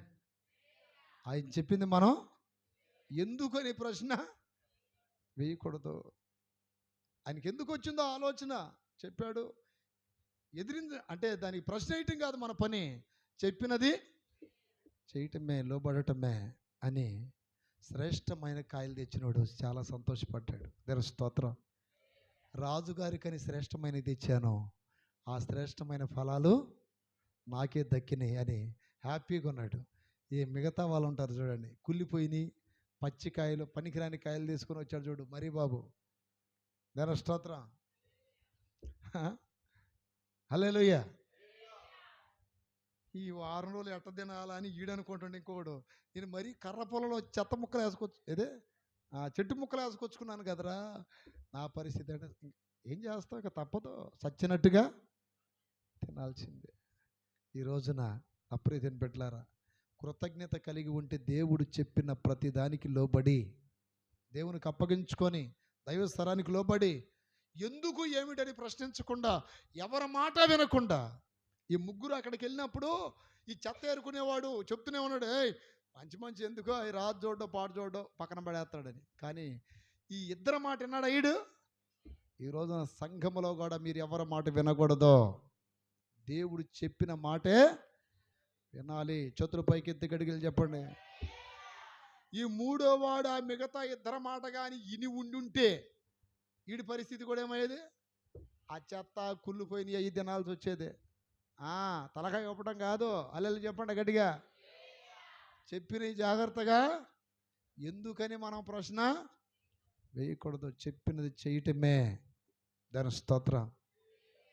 ఇప్పుడు మందిరాన్ని నిర్లక్ష్యం చేయటం వలన రెండో శిక్ష ఏంటి, అబ్రహాంకి కరువు వచ్చేసింది. ఈరోజు నీ సంపాదన ఏమైపోతుంది, చినిగిపోయిన సంచిలో వేసినట్టు అవుతుంది. కానీ నీ కష్టార్జితం అలా వృధా అవటం దేవుడికి ఇష్టమా? ఇష్టం కాదు. కానీ దేవుడే కొన్నిసార్లు నష్టపరుస్తాడంట, వాక్యం చెప్తుంది. అదే అక్కయ్య గ్రంథం 2:17 చదవండి. 2:17 చదువు. 2:17. ఎందుకు వస్తుంది నీ కరువు, ఎందుకు వస్తుంది ఆర్థిక ఇబ్బంది, ఎందుకు వస్తుంది రెక్కలు ముక్కలు చేసుకుని కష్టపడినా ఆ సంపాదన అంతా వ్యర్థమైపోతుంది. ఎందుకని వాక్యం చెప్తుంది, తెగులుతోను కాటుకతోను వడగండ్లతోను కష్టార్జితం అంతటిని నేను నాశనము చేసి ఉన్నాను. ఎవరు నాశనం చేస్తున్నారంట? దేవుని మందిరాన్ని ఎగ్గొట్టి నువ్వు పొలాలు వేస్తే పండుతాయా? పండినా నిలబడతాయా? దేవుడి మందిరాన్ని ఎనగబెట్టేసి నువ్వు ఎక్కడికో కూలీనాలని పోతే ఆ డబ్బు నిలబడిద్దా? దేవుని స్తోత్రం. ఈ మందిరం పాడై ఉండగా సరంభి వేసిన ఇళ్లలో నివసించటం న్యాయం కాదు. చినిగిపోయిన సంచిలేసినట్టే ఉంటుంది సంపాదన. అలా కాకుండా నువ్వు కష్టపడ్డ ప్రతి రూపాయి నువ్వే అనుభవించాలి, నీ పిల్లలు అనుభవించాలి, నీ భార్య అనుభవించాలి, నీ భర్త అనుభవించాలి అంటే ఏం చేయాలి? 128వ కీర్తన 1వ వాక్యం చదివితే వాక్యం చెప్తుంది అక్కడ. 128:1 దేవుని స్తోత్రం కలుగునగాక. యెహోవా యందు భయభక్తులు కలిగి ఆయన త్రోవల యందు నడుచువారు. మైక్లో చదవమ్మా, నీకు మైక్ ఎందుకు ఇచ్చానా? యెహోవా యందు భయభక్తులు కలిగి ఆయన త్రోవల యందు నడుచువారందరూ. ఆయన త్రోవలో, ఎవడు త్రోవ అంటే వాడు త్రోవ కాదు. నేను స్తోత్రం. ఈ పనికిమాలిన వాళ్ళందరూ త్రోవలో నడవకూడదు. నీ భక్తిని పాడు చేసేవాడు, నీ ప్రార్థన జీవితాన్ని పాడు చేసేవాడు, మందిరానికి వెళ్ళటం నిర్లక్ష్యం చేయటానికి నిన్ను ప్రేరేపించే వ్యక్తులు ఎవరో ఉంటారు సంఘాల్లో. వాళ్ళ త్రోవల్లో మనము నడవకూడదు. వాక్యం చెప్తుంది, నిశ్చయముగా నీ చేతుల కష్టార్జితాన్ని నువ్వు అనుభవిస్తావు. చప్పట్లు కొట్టండి గట్టిగా. హల్లెలూయా. మన చేతుల కష్టార్జితం మనమే అనుభవించేటట్టుగా ఎప్పుడు చేస్తాడు దేవుడు? యెహోవా యందు భయభక్తులు కలిగి ఆయన త్రోవల్లో నడిచినప్పుడు. అలా కాకుండా మందిరాన్ని నిర్లక్ష్య పెట్టి దేవునికి అప్పగించుకోకుండా, దేవుని మాటకు లోపడకుండా, దైవ సన్నిధి నిర్లక్ష్యముగా ఎంచి నిష్టానుసారంగా కాళ్ళకు అడ్డం లేకుండా తిరిగితే, కొంతమంది చూడండి కాళ్ళకు అడ్డం లేకుండా తిరుగుతారు. నిజంగా మీరు దేవుడికి అప్పగించుకొని ప్రతీదీ సేవకులకు చెప్పాలి. మీరు దేవుని స్తోత్రాలు చెప్పండి గట్టిగా. మీరు ఏం చేస్తాను ఎవరికి చెప్పాలి? ఎవరి దగ్గర చెప్పండి చెప్పాలిగా. మీ తల్లిదండ్రులకు చెప్తారా లేదా? అట్లాగే ఆత్మీయ తండ్రి ఎవరు? సంఘాన్ని నడిపించే సేవకుడే ఆత్మీయ తండ్రి. చెప్పాలి, ప్రతిదీ చెప్పాల్సిందే. చెప్పకుండా ఉంటారు కొంతమంది బడుద్దాయిలు. ఎడిపోతారో తెలియదు, ఎప్పుడు వస్తారో తెలియదు, కాళ్ళకు అడ్డము లేకుండా తిరుగుతున్నా. ఇందాక చెప్పే చూడు, గాలి క్రైస్తవులని, గాలి విశ్వాసులు వీళ్ళందరూ. ఇర్మియా గ్రంథం 14:10 చదువుకోండి. గాలి క్రైస్తవులాగా ఉండమాకండి, గాలి విశ్వాసులాగా ఉండమాకండి. ప్రభు రాకడలో క్రమమైన వాళ్ళు వెళ్తారా, అక్రమమైన వాళ్ళు వెళ్తారా? నేను స్తోత్రం కలుగునుగాక. వాడు ఎప్పుడు వస్తాడు మందిరానికి తెలియదు, ఎప్పుడు పోతాడో తెలియదు, ఎక్కడికి పోతాడో తెలియదు. ఒక్క మాట కూడా సేవకుడికి చెప్పడం. మళ్ళీ వచ్చో పెద్ద బిల్డప్పులు మందిరంలో, మేమే పీకేం లేపామన్నట్టుగా. గాలి క్రైస్తవులు కదా ఇలాంటి వాళ్ళందరూ. నేను స్తోత్రం. నేనే పీకే లేపే. ఏంటిది నువ్వు పీకేది? ఏంది లేపేది నువ్వు? వాక్యం చెప్తుంది అక్కడ ఏమని? యెహోవా ఈ జనులతో ఈ మాట సెలవిచ్చుచున్నాడు, ఈ జనులు తమ కాళ్ళకు అడ్డు లేకుండా తిరుగులాడుటకు. చూడండి, కాళ్ళకేం లేకుండా తిరుగుతున్నారు, అడ్డు లేకుండా. ఈ రోజున అడ్డు లేకుండా తిరగొచ్చా మీరు? దేవుని రాజ్యం వెళ్ళాలంటే అడ్డు లేకుండా తిరగకూడదు. నువ్వు ఏ సంఘానికి వెళ్తున్నావో ఆ సేవకునికి అప్పగించుకో, ఆ సేవకునికి లోబడు. అయ్యా ఏం చేయాలి అయ్య గారు? అయ్యా ఇలా అనుకుంటున్నావు, చెప్పండి. దేవుని చిత్తం చెప్పండి అయ్యా, అప్పగించుకో. పిల్లలు తల్లిదండ్రులకి ఎట్ట అప్పగించుకుంటారో సంఘ విశ్వాసులు కూడా సేవకులకి అప్పగించుకోవాలి. సేవకుడు ఏమన్నా మిమ్మల్ని సినిమా హాల్కి వెళ్ళమంటున్నాడా? ఏమైనా పాపం చేయమంటున్నాడా? ఎచ్చవిడిగా బ్రతకమంటున్నాడా? అది కూడా చెప్పండి. ఏమన్నా ఉంటే తేడా. అడ్డం లేకుండా తిరగమాకండి, గాలి విశ్వాసులు అవుతారు. అల్లలు చెప్పాలా గట్టిగా? ఉంది కొద్దిగా సమయం, అప్పగించుకోండి. మాసిదోనియా సంఘ విశ్వాసులాగా. ఏదన్నా ప్రాబ్లం వచ్చి చెప్పండి, విశ్వాసులు చెప్పాలి. ఎప్పుడన్నా రాలేకపోయారనుకోండి, అయ్యా ఇది ప్రాబ్లం చెప్పాలా, ఇది పరిస్థితి అని. నేను చెప్పేది ఏంటి అంటే కేర్లెస్ కదా, అది నిర్లక్ష్యం కదా. సేవకుడు ఒకవేళ బాధపడితే పరిస్థితి ఏంటి? హెబ్రీయులకు రాసిన పత్రిక 13:17 వాక్యం చదువుకో. సేవకుడు నీ ఎడల నీ గురించి బాధపడితే ఎంత నష్టమో తెలుసా నీకు? సేవకుడు కన్నీళ్ళు విడిస్తే నీ కుటుంబానికి ఎంత నాశనం వచ్చిందో తెలుసా? వాక్యం చెప్తుంది చూడండి అక్కడ.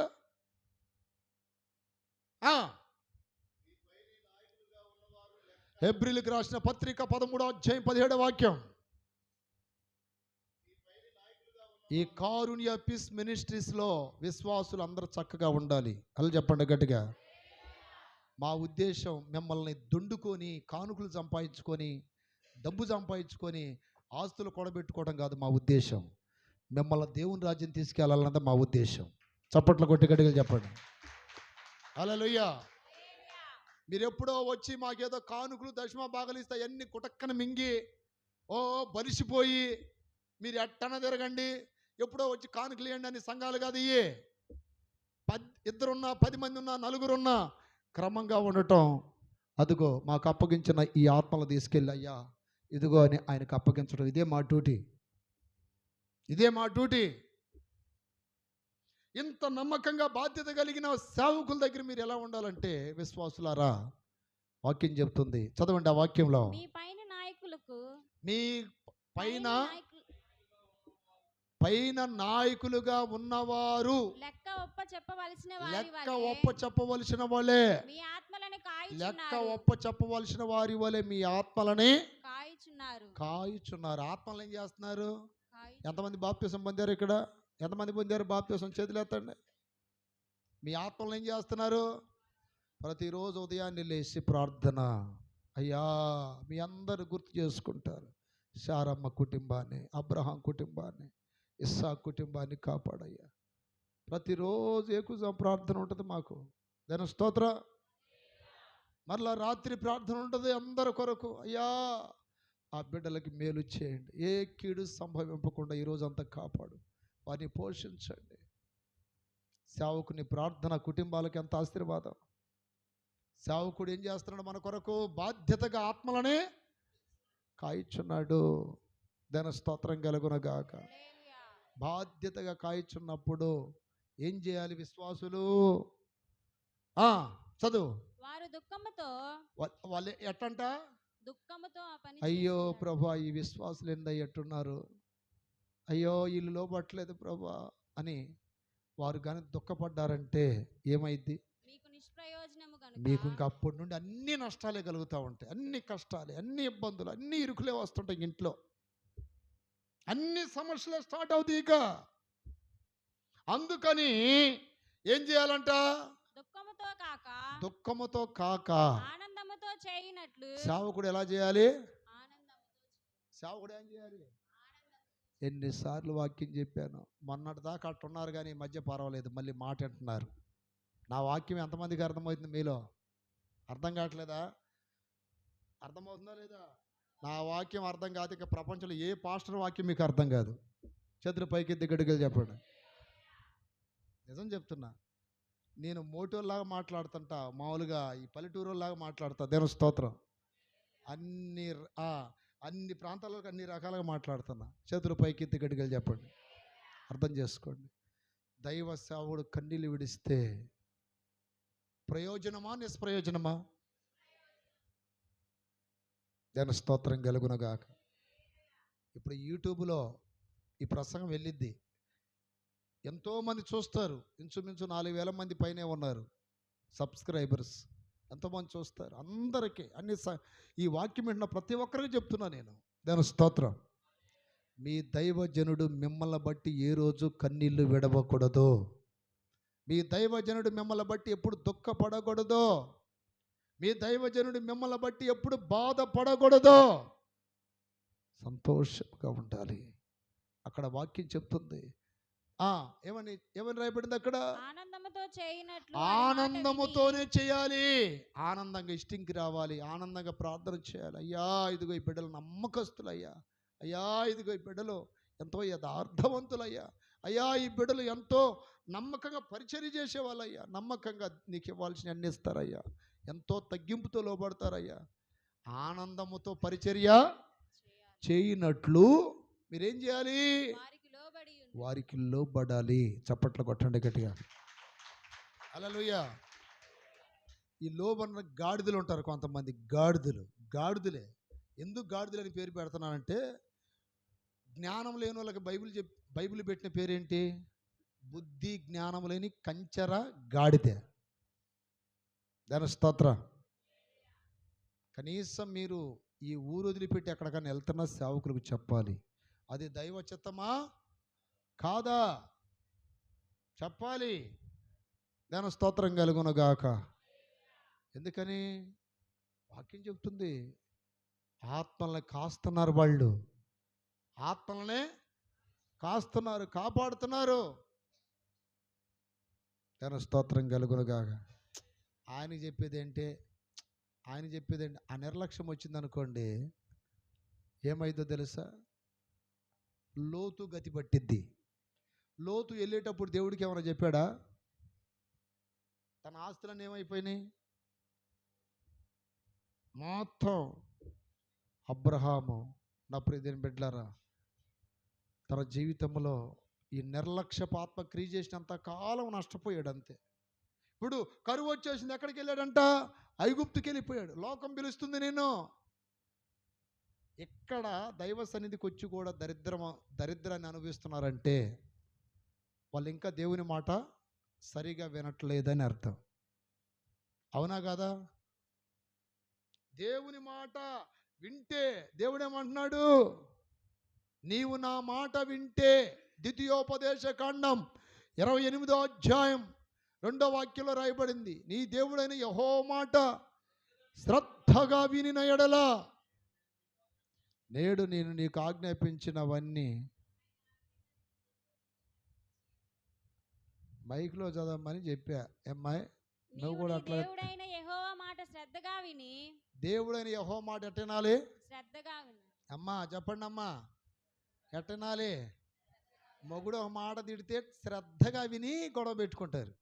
శ్రద్ధగా అంటారు, నన్నేమన్నావు ఏమనలేదులే, ఏదో అన్నావు ఎందాక, అవి మాటలు మాత్రం బాగా శ్రద్ధగా అంటారు కొంతమంది. దాని స్తోత్రం. ఈ మాత్రం గట్టిగా పట్టుకుంటా శ్రద్ధగా. అసలు శ్రద్ధగా వినాల్సింది ఎవరి మాట? దేవుని మాటను శ్రద్ధగా వింటే ఏమంటున్నాడు అక్కడ?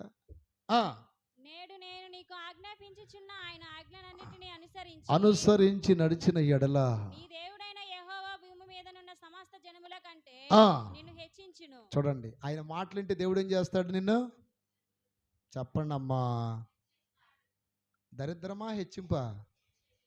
హెచ్చిస్తాడు, లేపుతాడు. దాని స్తోత్రం కలుగును గాక.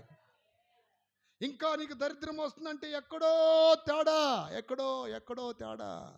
సంథింగ్ ఈజ్ రాంగ్, ఎక్కడో తేడా. అదేంటన్న తెలుసుకొని దేవుని దగ్గర పశ్చాత్తాపడి విడిచిపెట్టి ఆ లోపాన్ని సరిదిద్దుకొని ఆ పాపాన్ని విడిచిపెట్టి దేవుని యొక్క నడిపింపుకు నువ్వు లోబడితే నీకు దరిద్రం ఎందుకు వస్తుంది? చేతుల పైకి ఎత్తి గడ్డగలు చెప్పండి. నిజంగా చెప్తున్నా, నేను మీకు వచ్చే ఇబ్బందులు మాకు రావనా? మాకు ఒక్కోసారి కూరగాయలకు కూడా డబ్బులు ఉండవు. దాని స్తోత్రం, నిజం చెప్తున్నా, కూరగాయలకు కూడా డబ్బులు ఉండవు. అయినా దేవుడా ఎటు నుండి తీసుకొస్తాడో మాకు తెలియదు. ఇట్లా బిసుకుంటే మాకు రూపాయి కూడా ఉండదు. దాని స్తోత్రం కలుగును గాక. ఎటు నుండి వస్తాయో తెలీదు. హల్లెలూయా. అట్టాగే నువ్వు లేనట్టుగా కనబడినా మన దేవుడు ఎవరు? లేని వాటిని ఎప్పుడు ఆయన మాట శ్రద్ధగా, నాకెందుకు ఇవని పోట్లాడతావుగా దేవుడి దగ్గర, నాకెందుకు ఇవయ్యా? సరే, నేను నీ దీవెనలు ఆశీర్వాదం పొందకపోవడానికి గల కారణం ఏంటి నాకు చెప్పు, నేను సరి చేసుకుంటా అని అడుగుతావా? ఏంటో విడిచిపెడతావా ఆ లోపాలని, ఆ తప్పుల్ని? యెహోవా మాట శ్రద్ధగా వింటే దేవుడి మాటేనా? మేము ఎవరి మాట అంటాం? నా పక్కనే వస్తాడు ఒకడు చర్చికి, వాడి మాట అంట. వాడు నిన్ను బానీయుడు. దేని స్తోత్రం. ఈ వారం వద్దులే, వచ్చే ఆదివారం పోదాంలే అంటది ఇంకొక నంగనాశి అక్క పక్కనే ఉంటుంది. ఏ అక్క? పక్కనే ఉంటుంది నంగనాశి. నంగనాశి అని ఎందుకు చెప్తున్నా? ప్రైజ్లో అన్నయ్యా మేము కనపడితే, ప్రైజ్లో అన్నయ్యా ఏంటి అన్నయ్యా ఆరోగ్యం బాగుందా? మేము బాగానే ఉన్నావు, నువ్వే చెడిపోయావు అని బయటికి అనలేక లోన అంటాం. దేవుని స్తోత్రం. బయటికి అనలేం కానీ లోన అంటాం. ఎందుకని? అంతే, బయటికంటే మళ్ళీ ముడుచుకుపోతావుగా. జాగ్రత్త. దేవుని మాటలో ఆశీర్వాదం ఉంది, దేవుని మాటలో స్వస్థత ఉంది, దేవుని మాటలో జీవం ఉంది. ఆ మాటకు నువ్వు సంపూర్ణంగా లోబడాలి. ఆమేన్. అప్పుడు నీ కరువు బాధి, నీ దరిద్రం బాధి. పేతురుతో దేవుడు చెప్పాడు ఏమని? లోతుగా పడవని నడిపించి వల వేయమన్నాడు. తన సొంత ప్రయత్నముతో వల వేసినప్పుడు చెత్తబడింది.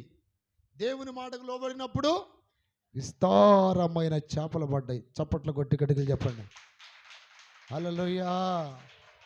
సింహపు పిల్లలు ఆకలితో అలమటించునేమో గాని యెహోవాను ఆశ్రయించిన వారికి ఏ మేలు. అప్పుడప్పుడు దేవుడు పరీక్షలు పెడతాడు, లేనట్టుగానే పరీక్షలు పెడతాడు, కానీ మళ్ళీ ఫైనల్కి ఖచ్చితంగా సహాయం చేస్తాడు. లేనట్టుగానే ఉంటాయి కానీ దేవుడు లాస్ట్లో మళ్ళీ ఇస్తాడు. ఆమేన్. ఒకసారి దేవుడు మమ్మల్ని పరీక్షించాడు, బాగా పరీక్షించాడు. నేను సేవకు వచ్చిన కొత్తలో 2 రోజులు అన్నం లేదు, ఆకలితో అలమటించిపోతున్నాం. దేవుడు ఎందుకు ఇలా పెట్టాడో అని ఒక మూల కూర్చొని బాధపడతా మళ్ళీ యథావిధిగా సేవకి వెళ్తూనే ఉన్నాం. దేవుడు పరీక్షించాడు, అన్నీ ఇచ్చినప్పుడు సేవ చేశాడు, ఇవ్వకపోతే చేయడా అని. చేతులు పైకెత్తి గడిగలు చెప్పండి. హల్లెలూయా.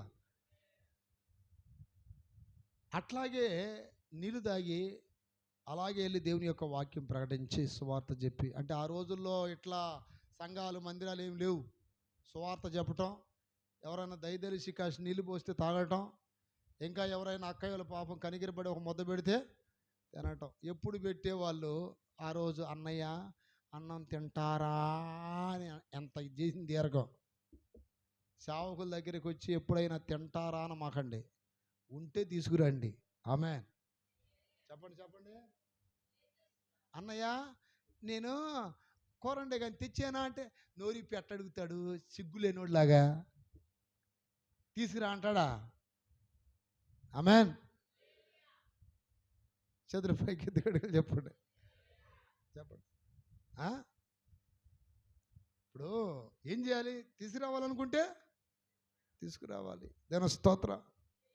ఆ రోజు ఆమె ఎంత దీర్ఘం తీసింది. వద్దులేమ్మా, స్తోత్రం, కడుపు నిండిపోయిందిలే అని అలాక అంతేనంట అన్నయ్య, సరే వెళ్ళిరండి అటైతే అన్నది. 2 రోజులైంది కదా, దారిని పోతా నీరసం వచ్చి, అయ్యా ఇక ఆపు, చాలు ఆపు తండ్రి, ఇక నీ పరీక్ష మేము ఇక ఈ పరీక్ష జయించలేమని అలా కూలిపోతూ కన్నీళ్ళు విడిచి ప్రార్థన చేస్తుంటే ప్రభు అన్నాడు, ఓకే ఓకే, ఇప్పుడు లేచి ఒక్కసారి నీ కళ్ళ ముందు చూడు అన్నాడు. దగ్గర నా ప్రియమైన బిడ్డలారా, ఎక్కడి నుండి అదిగా ఇల్లు అంత దూరం డబ్బులు బారుగు పడి ఉన్నాయి. చప్పట్లు కొట్టండి. ఇక్కడ ప్రభు అన్నాడు, అవి తీసుకొని వెళ్ళి కావాల్సినవన్నీ కొనుక్కొని తినండి. నైట్ కళ్ళ వచ్చి దేవుడు మాట్లాడుతున్నాడు, నేను నిన్ను పరీక్షించాను, నేను మిమ్మల్ని పరీక్షించాను. కొన్నిసార్లు పరీక్షలు కలుగుతున్నప్పుడు కొన్ని ఇబ్బందులు కలుగుతాయి. అంత మాత్రం ఎప్పుడు దరిద్రం ఉండదు. ఆమేన్. ఎప్పుడు ఉండదా దరిద్రం? దేవుని మాటకు లోబడితే దేవుడు భూమి మీద ఉన్న మనుషులందరికంటే నిన్ను ఏం చేస్తానన్నాడు? కానుకలు మింగేస్తుంటే గుటక్కన, దశమ భాగాలు మింగేస్తుంటే గుటక్కన, పండిన పంటను మింగేస్తుంటే గుటక్కన, అన్నీ మింగేస్తా ఉంటివి. యేసయ్యా దీవించయ్యా దేవుడు అంటాడు, ఏరా అన్నీ నువ్వు మింగేసి. ఇలా ప్రార్థనలు ఎట్లుంటాయి అంటే, చేలో విత్తనాలు చల్లకుండా మాకు పంట రావాలయ్యా అని ఎదురు చూసినట్టు. చేలో విత్తనాలు చల్లకుండా పంట వస్తుందా? అలాగే దేవుడి సన్నిధిలో నువ్వు ఎత్తకుండా దేవుడు నీకు ఇస్తాడా? అన్నీ మింగేస్తుంటివి. ఈ డబ్బులన్నీ తీసుకెళ్ళి అక్కడ కక్కుతుంటివి. హాస్పిటల్ దగ్గర, అప్పుల దగ్గర ఎంత కట్టినా దరిద్రం అయిపోయా. కారణం ఏంటి? ఇవ్వవలసినది దేవుని దగ్గర పావలా అయితే ఆడ గక్కుతుంది 10 రూపాయలు. ఏది బెటర్ చెప్పండి? దేవుడి దగ్గర పావలా ఇవ్వటం బెటరా? హాస్పిటల్ దగ్గర 10 రూపాయలు ఇవ్వటం బెటరా? లేదు, అన్నీ ఇట్ట మింగటం, అట్ట మింగటం. ఆ మింగటం కాకుండా కొంతమంది మళ్ళీ ఏం చేస్తారు, నన్ను అడుగుతారు డబ్బులు, విశ్వాసులు. దాని స్తోత్రం, హల్లెలూయా. నిజం. ఇప్పుడు అయ్యో మనం అందరం ఇస్తే కదా దైవ సేవకులు స్తోత్రం చెప్పేది అని అనుకోరు, మమ్మల్ని అడుగుతారు మళ్ళీ డబ్బులు. ఇది ఒక దరిద్రం. మేమైనా ఉద్యోగాలు చేస్తున్నావా? ఏమైనా పొలం పనులు చేస్తున్నావా? అన్నీ వదిలిపెట్టిగా సేవకు వచ్చింది చెప్పండి. ఏమైనా జాబులు వ్యాపారాలు పెట్టామా? ఒకవేళ అట్లాంటి తెలివితేటలు ఉన్నాయి. ఆ వ్యాపారాలు పెడితే మీ అందరికంటే ఎక్కువ సంపాదించే టాలెంట్ ఉంది నాకు. దేని స్తోత్రం. అప్పుడప్పుడు చెప్తున్నా, ఇప్పుడు కూడా చెప్తున్నా. 1999లో ఒక్కరోజు 10,000 నా సంపాదన. ఎంత? 10,000 ఒక్క రోజుకి. 350 మంది వర్కర్లు నా కింద. దేని స్తోత్రం. మా బావగారు పెద్ద కాంట్రాక్టర్, నేను చిన్న కాంట్రాక్టర్ని. అయితే ₹1 మిగల దేవుడి దయ వల్ల మొత్తం పోయినాయి. అట్లా వేలు వచ్చినా మొత్తం పోయినాయి. ఎందుకని చెప్తున్నావంటే, ఉంది టాలెంటు, కానీ దేవుడు ఆ పనికి వెళ్ళొద్దు అంటున్నాడే. సేవకు వచ్చిన కొత్తలో పేరిచ్చారులో నా ప్రియదిని బిడ్డలారా, బాగా ఇబ్బంది అయిపోయిందని ఒక ఆయన 900 కానుకిచ్చాడు. ఒక సంచి తీసుకొని గుంటూరు రాజాగారి తోటలో బైబిల్స్ కవర్లో ఈ కొనుక్కుందామని ఒక షాప్కి వెళ్తే, రోజు తీసే షాపు ఆ రోజు మూసేసి ఉంది. అయ్యా, ఈ సోమవారం పూట ఎప్పుడు తెరుస్తారు కదా వీళ్ళు, ఈరోజు ఎందుకు తెరవలేదని సాయంత్రం దాకా కూర్చుంటే దేవుడు మాట్లాడుతున్నాడు అంతరంగంలో. నిన్ను వ్యాపారానికి పిలిచానా, సేవకు పిలిచానా అన్నాడు. సేవకే కదా ప్రభా అంటే, సేవ చెయ్యి. ధన స్తోత్రం. సేవ చెయ్యి. వ్యాపారం చేస్తానంటావే. ఆ రోజు వినబడ్డ స్వరానికి మొత్తం బంధు. దేవుని స్తోత్రం కలుగున గాక. అడిగి, నాకు స్థలాలు కావాలి ప్రభా, ఇస్తాపో. మందిరాలు కావాలి, ఇస్తాపో. వాహనాలు కావాలి, ఇస్తాపో. ఇచ్చేటానికి ఇస్తాను, అప్పుడు దాకా నువ్వు ఎదురు. నోరు మూసుకొని మెదలకుండా వచ్చి 2 సేవలు ఉంటాయి. దేవుని సేవ, దేవునికి సేవ. చెప్పండి. దేవుని సేవ పగలంతా, దేవునికి సేవ పగలంతా అంటే 3, 4, 5 గంటల దాకా కూడా అన్నం తినేది లేదు. ఉపవాసమే 250 రోజులు. ధన స్తోత్రం. 250 రోజులు దగ్గర నా ప్రియ దేని బిడ్డలారా, పగలంతా ఉపవాసం ఉండి నైట్ సాయంత్రం 5-6 గంటలప్పుడు ఏదో కొద్ది దొరికితే అన్నా సన్నగా అయిపోతే నాకు ఎయిడ్స్ వచ్చిందని ప్రచారం చేశారు విశ్వాసులే. ఏమొచ్చింది? మాస్టర్ గారికి ఎయిడ్స్ వ్యాధి వచ్చి ఉంటుంది, అందుకని ఏమైపోయాడు? అప్పుడు సన్నగా ఉండినా సన్నగా ఉన్నాడు జబ్బు వచ్చింది అన్నారు. ఈ మధ్య లావు అయితే దున్న ఊరినట్టు ఊరుతున్నాడు అంటున్నారు మళ్ళీ. 2 మాటలు నరం లేని నాలుగు అది ఇటు మాట్లాడితే అందుకని దగ్గుతున్నాలే మీ అందరి దయ వల్ల. దేవుని స్తోత్రం కలుగునగాక. హల్లెలూయా. నిన్న ఆదివారం ఎక్కడికో పోయా, మళ్ళీ అన్న లావు అవుతున్నాడే మళ్ళీ కాస్త. చూడండి సన్నగా అయితేనే ఏందన్న సన్నబడిపోతున్నావు, ఎవరికి చెప్పాలి మీ సమాధానం? ఎవరికి చెప్పాలి? అది వాడి ఎవరు మరిబాబు గారికి చెప్పాలా, వాడు గోపిగాడికి చెప్పాలా, ఎవరికి చెప్పాలి? ఈడేమో సన్నపడుతున్నాడు అంటుండే, వాడేమో ఎవరికి చెప్పకుండా ఎట్ట అంటున్నాం. ఇంకా ఇంగ్లీష్ వాళ్ళ దగ్గర ఇంగ్లీష్ రాకపోతే అన్నిటికీ ఓకే ఓకే ఓకే అంటాం. చూడండి ఏమి రాకపోయినప్పుడు ఇంకేం చేస్తాం, ఏమంటాం? Okay okay okay. దేవుని స్తోత్రం కలుగునగాక. దేవుడు ఇస్తాడు. హల్లెలూయా. అంటే మా జీవితంలో జరిగిన అనుభవాలు కూడా చెప్తున్నా మీకు. ఆమేన్. మీకు ఇస్తాడు అంటే పరీక్షిస్తాడు అప్పుడప్పుడు. కానీ కొంతమందికి పర్మనెంట్ ఉండదు ఈ దరిద్రం. దానికి గల కారణం ఏంటంటే దేవుని మాట నీవు వినట్లేదు. చేతులు పైకి ఎత్తి గట్టిగా చెప్పండి హల్లెలూయా. అబ్రహాము జీవితంలో తడువు చేయటం వల్ల నెంబర్ 1 ఏంటి? స్వరం కోల్పోయాడు. రెండోది, మూడోది దైవ చిత్తము కాని వివాహము చేసుకున్నాడు. ఏం చిత్తం కానీ? దైవ చిత్తము కాని వివాహం. ఇప్పుడు కరువు వచ్చినప్పుడు ఎక్కడికి వెళ్ళిపోయాడు అయ్యగారు? ఐగుప్తుకి వెళ్ళాడు. ఐగుప్తులో అడుగు పెట్టిన వెంటనే అబ్రహాం శారాతో చెప్తున్నాడు, ఎవరైనా నిన్ను ఆయన నీకేమవుతాడు అని అడిగితే అన్నా అని చెప్పు. నన్ను ఎవరైనా అడిగితే నేను కూడా ఏం చెప్తా? చెల్లెలు అని చెప్తా. ఇదే, ఇంక ఇది మాత్రం వేరేది మార్చమాక. అబ్రహాం కూడా చూడండి ఎంత తెలివైనడు. దేవుని స్తోత్రం. ఒకవేళ భర్తని చెబితే అబ్రహామును చంపేసి ఆమెను తీసుకొని పోతారేమోనని శారాకి ఏమాడమని చెప్తున్నాడు? ఏమాడమంటున్నాడు? దేవుని స్తోత్రం కలుగునగాక. అబ్రహాము అబద్ధాలు ఆడుతున్నాడు. చూడండి అబద్ధాలు ఆడుతున్నాడు. అబ్రహాము అబద్ధం ఆడమని చెప్తున్నాడు. లోకమని ఐగుప్తులోకి వెళ్తే నువ్వు వాడేది నిజాలా అబద్ధాలా?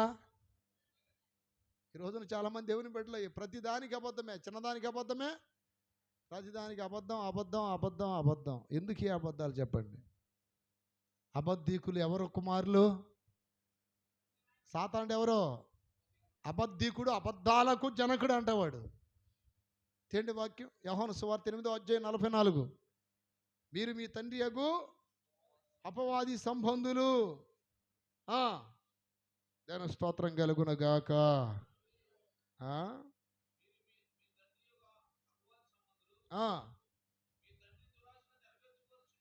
మీ తండ్రి దురాశలు నెరవేరుకోరుచున్నారు.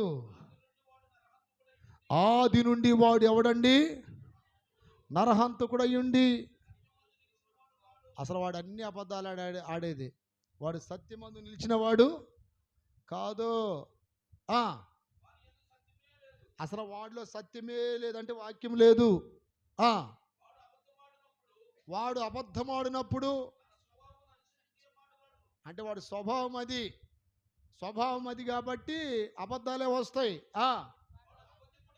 అబద్ధీకుడను ఈ అసలు అబద్ధాలు అసలు ఎవరి ద్వారా పుట్టాయండి ప్రపంచంలో? సాతాను ద్వారానే. ఈరోజు నువ్వు అబద్ధాలు ఆడుతున్నావంటే నీకు తండ్రి ఎవరో? దేవుడా సాతానుడా? ప్రతిదానికి అబద్ధం అబద్ధం అబద్ధం అబద్ధం అబద్ధం. చేతులు పైకి ఎత్తి గట్టిగా చెప్పండి. ఎక్కడికో వెళ్ళటం ఆదివారం, ఏందమ్మా నిన్న ఆదివారం రాలేదని, ఒళ్ళు నొప్పులు అన్నయ్య, రాలేకపోయాను అన్నయ్య. పిల్లల్ని అడిగితే ఎక్కడ పోయారా? మా అమ్మలు సాగర పోయారు అన్నయ్య. పచ్చి అబద్ధం. మళ్ళీ ఇక్కడికి వచ్చి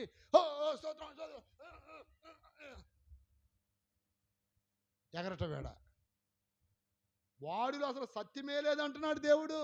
వాడు దయ్యపోడాడు. ఇప్పుడు ఆ దయ్యపోడు ఆత్మ నీలో ఉంటే అన్ని అబద్ధాలు ఆడతావు. దేవుని స్తోత్రం కలుగునగాక. అది చెప్పండి గట్టిగా. ప్రతిదానికి అబద్ధమే. అబద్ధాలు ఆడినందుకు అననీయ సప్పిరాలు ఏమైపోయారు? పేతురు గారి దగ్గర అబద్ధాలు ఆడి అవుట్. అబద్ధాలు ఆడే వాళ్ళందరూ దేవుని రాజ్యంలో ఉంటారని అనుకుంటున్నారా మీరు?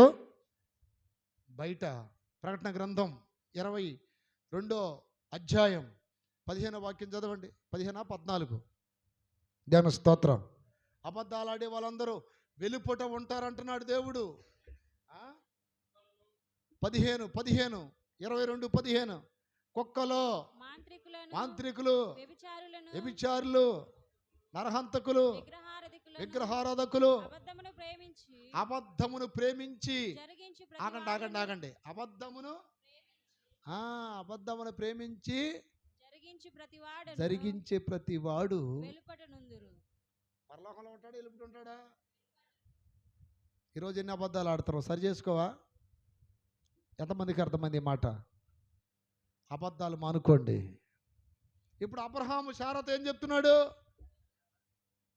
నన్ను అన్నా అని చెప్పుకో, నేను కూడా చెల్లి అని చెప్పుకుంటా. ఈలోపు మొత్తానికి అట్లాగే అక్కడ ప్రచారం అయింది. ఆ దేశపు రాజుగారు దగ్గరికి కొంతమంది వెళ్ళి, రాజా మన రాణులేం సరిపోతారు ఆమె దెబ్బకి? అసలు మామూలు అందమా? దేవుని స్తోత్రం. అలాంటి అందగతిని ఎప్పుడైనా చూసాము అసలు మనం అని పొగిడితే, ఇంతకా అమ్మాయికి పెళ్ళి అయిందా లేదా? పెళ్ళి లేదు. 75 సంవత్సరాల ముసలది కన్నె పిల్లలా కనపడిందంట రాజుకి. షారాయి ఎంత అందగతి తెలుసా మీకు? 75 ఏండ్ల వయసులో కూడా ఎట్ట కనపడింది? కన్య పిల్లలా కనపడిందంట. దేవుని స్తోత్రం. ఓహో, అతను ఎవరు? ఆమె పక్కన ఉన్నాడే, వాళ్ళ అన్నయ్య అంటలే. దేవుని స్తోత్రం. పెళ్ళి కాలేదు కదా, సరే రమ్మను, నేను పెళ్లి చేసుకుంటా అని చెప్పి తీసుకెళ్తే అబ్రహాం గారు ఏడుతా కూర్చున్నాడు అని. దేవుని స్తోత్రం. మళ్ళీ ఈయన ప్రార్థన ఆలకించాడు దేవుడు. ఏం చేస్తా, ఇతను పొరపాట్లు కలిగినా అబ్రహాము దేవుని విడిచిపెట్టినా దేవుడు మాత్రం అతన్నే విడిచిపెట్టట్లా. దేవుని స్తోత్రం. కోపించుచునే వాత్సల్యము చూపి, అంటే ఒక పక్క కోపడుతూనే ఉంటాడు, మళ్ళీ ఏం చూపుతుంటాడు మన దేవుడు? కానీ విడిచిపెట్టడు. దేవుని స్తోత్రం కలుగునుగాక. కోపించుచునే వాత్సల్యం చూపుతున్నాడు ఆయన. ఏం జరిగింది? భయంకరమైన వేదనలు కలిగినాయి అంట ఆ ఐగుప్తు రాజుకి, తన కుటుంబానికి. ఈలోపు ఏం జరిగిందంటే, నా ప్రియమైన బిడ్డలా, నువ్వు తీసుకొచ్చింది ఒక అతని భార్యని, మర్యాద తీసుకెళ్ళి అతనికి అప్పగించని దేవుడు మాట్లాడితే తీసుకొచ్చి, ఏమయ్యా ఎందుకు ఇలా చెప్పావు? నీ భార్య అంటే పోయేది కదా, మేము ముట్టుకునే వాళ్ళం కాదు కదా, లేనిపోయింది, నీ వల్ల గొప్ప పాతకం జరిగింది, మాకు గొప్ప సమస్య వచ్చింది, నన్ను చంపేసి నా భార్యని తీసుకెళ్తారని అలా చెప్పమన్నాను అంటాడు. చెప్పమన్నానని చెప్తూ ఆ మాట అన్న తర్వాత షారా మీద అభిమానంతో ఐగుప్తు రాజు ఏం చేశాడంటే, కొన్ని కానుకలు ఇస్తూ వారితో పాటు హాగర్ను కూడా ఇచ్చాడు. ఎవరికి? షారాకి. చేతులు పైకి దిగడికి చెప్పండి. ఎక్కడ తెచ్చుకున్న సంతానం రా అంటున్నారు చూడండి. ఎక్కడ తెచ్చిన సంతానం? యాగరో ఐగుప్తు సంతానం. అమ్మగారిని కానుకగా ఇచ్చింది ఎవరు? ఐగుప్తు రాజు. హల్లెలూయా. ఐగుప్తు రాజు ఇచ్చాడనమాట ఆమెని. ఇప్పుడు ఐగుప్తు రాజు ఇచ్చిన తర్వాత ఆగర్ని కానుకలు తీసుకొని బయలుదేరారు. కొంతకాలం దాకా షారాకి పిల్లలు పుట్టకపోతే, అర్థమైందా? ఇక ఏం చేసిందంటే, నాకు ఎట్టా పిల్లలు పుట్టరో, నా దాసి నన్న పెళ్ళి చేసుకుంటే మొత్తానికి అబ్రహాము షారా మాట విన్నాడు. వినేటప్పుడు దేవుణ్ణి అడిగాడా? చెప్పండి, అడిగాడా? ఈ రోజున కొన్ని దైవ చిత్తం కానీ చేస్తున్నప్పుడు కాస్త ప్రార్థన చేసుకుంటున్నారా మీరు? ఎవడు చెబితే వాడి మాట వినొచ్చా దేవుని బిడ్డలో? వాళ్ళు చెప్పారన్నా, వీళ్ళు చెప్పారన్నా, ఎవరెవరో చెప్తారు నిన్ను మోసం చేయటానికి. అది వాక్యానుసారమా కాదా కాస్త గ్రహింపు కావాలిగా మీకు. దాని స్తోత్రం. మొత్తానికి వివాహం చేసుకున్నాడు. వివాహము చేసుకున్న తర్వాత ఇస్మాయేలు పుట్టాడు. ఇస్మాయేలు ద్వారా కలిగిన సంతానమే ఎవరు? ఆ రోజు ఇస్మాయేల్ అనే వ్యక్తి ఇస్సాకుకి ఎట్లా ఇబ్బందికరంగా మారాడో, ఈ రోజున ఆ ఇస్మాయేలు కనిన సంతానం ప్రపంచానికి విరోధులు అయిపోయారు. వాళ్ళే ఉగ్రవాదులు, వాళ్ళే అర్థమై ఉండాలి మీకు ఇప్పటికే. ఎవరు వాళ్ళు? ముస్లిమ్స్. పైకి దిగట్టుగా చెప్పండి. రెబకా సంతానం ఇజ్రాయెల్స్, ఇస్మాయిల్ సంతానం షారా సంతానం ఇస్సాకు. కానీ ఇస్మాయిల్ సంతానం ఎవరండి? వీళ్ళే. ఇప్పుడు ప్రపంచంలో రెండే రెండు గుంపుల వాళ్ళు ఎక్కువ మంది. ఎవరో? క్రైస్తవులు అండ్ ముస్లిమ్స్. ఆ రోజు బాధపడ్డారు, ఈరోజు బాధపడుతూనే ఉన్నారు. ఇప్పటికీ యూదులకి వాళ్ళకి విరోధమేగా, ఇప్పటికీ విరోధమే. ఆ రోజు ప్రారంభమైంది ఆ విరోధం. దైవ చిత్తం కానీ వివాహం చేసుకొని అందరికి ఇబ్బంది కలుగు చేసాడు. దేవుని స్తోత్రం కలుగునుగా. ప్రపంచమే ఇబ్బంది పడుతుంది ఈరోజు వాళ్ళ వల్ల. హల్లెలూయా. ఎందుకని? అంతే అడవి గాడిద అంట ఇస్మాయిల్ అంటే. అర్థం ఏంటి? వాడు వినడో, ఒకళ్ళు చెబితే వినేవాడు కాదు, వాడికి తెలియదు, ఒకడు చెబితే వినేవాడు కాదు. చేతులు పైకెత్తి గట్టిగా చెప్పండి. నా ప్రియమైన బిడ్డలారా, అందుకని మనము తడువు చేయకుండా ఏ సమయంలో ఏది చేయాలో అది జాగ్రత్తగా చేయాలి. ఈ తడువు చేసే ఆత్మ వలన కొంతమంది నష్టపోయారు. షార్ట్కట్లో చెప్తారు మీకు. ఎగ్జాంపుల్, లోతు కూడా తడువు చేసాడంట. సొదొమ గొమొర్రా ప్రాంతంలో ఉన్నప్పుడు తడువు చేశాడు. ఆ రాత్రే దేవుని దూతలను పంపించినప్పుడు ఆ రాత్రే బయలుదేరి ఉంటే తన భార్య బ్రతికేదే. నీతిహీనమైన వ్యక్తులకి అతడు తండ్రి అయ్యేవాడు కాదు. కన్న కూతురుతో పాపం చేయవలసిన పరిస్థితి ఏర్పడింది. ఆ నైటే బయలుదేరకుండా ఎప్పుడో నిర్లక్ష్యంగా ఉదయాన్నే బయలుదేరాడు. భార్యని కోల్పోయాడు. కన్న కూతురులతో దుష్కార్యం జరిగింది. యోనా నిర్లక్ష్యం వలన ఓడలో ఉన్న వాళ్ళందరూ అపాయానికి గురైపోయారు. అది తడువు చేసి ఆత్మ యోనా మీద క్రియ చేసింది. అమాష అనే ఒక వ్యక్తి టయానికి రమ్మని చెప్పాడు. ఎవరు? దావీదు. టయానికి రాలా, నిర్లక్ష్యం చేశాడంట. నిర్లక్ష్యం వల్ల ప్రాణాన్ని కోల్పోయాడు. అందుకని ఈ నిర్లక్ష్యము లేక తడువు చేసే ఆత్మ యేసు నామములో తొలగిపోవును. అందరు లేచి నిలబడండి. ఈరోజు నా ప్రియమైన బిడ్డలారా, ఈ నిర్లక్ష్యం వలన ఎంతోమంది ఆత్మీయతలో సల్లారిపోతున్నారు, ఎంతోమంది ఆత్మీయతలో దిగజారిపోతున్నారు. ఈ నిర్లక్ష్య ఆత్మ నుండి నన్ను నిడిపించయ్యా అని ప్రార్థన చేయండి. చేతుల పైకెత్తి ప్రార్థన చేసేటప్పుడు ఈరోజు కాదు రేపు చేసుకుందాంలే ప్రార్థన. వాక్యం చదువుకోవాలని ఆశ కలిగినప్పుడు ఈరోజు కాదు రేపు. ఈ తడువు చేసే ఆత్మ నీకు ఎందుకు వస్తుంది? అదొక దురాత్మ. దేవుని పిలుపు పొందినవాడు, దేవుని స్నేహితుడు అనబడినవాడు. ఎందుకని? తన జీవితంలో కొన్ని అపశృతులు కలిగాయి. దానికి గల కారణం ఏంటి? నిర్లక్ష్యం. కనానుకు బయలుదేరమని దేవుడు చెబితే హారాన్లో ఆగాడు. నిర్లక్ష్యం. తడువు చేశాడు. దాని వలన స్వరం కోల్పోయాడు. దాని వలన కరువుకు గురైపోయాడు. దాని వలన దైవ చిత్తానికి వేరైపోయాడు. ప్రియ సహోదరుడా, సహోదరి, ఈ రోజున దేవుని యొక్క వాక్యం వింటున్న నీవు తడువు చేయటం అనేది ఎంత భయంకరమైన కార్యమో మీరు గమనించాలి.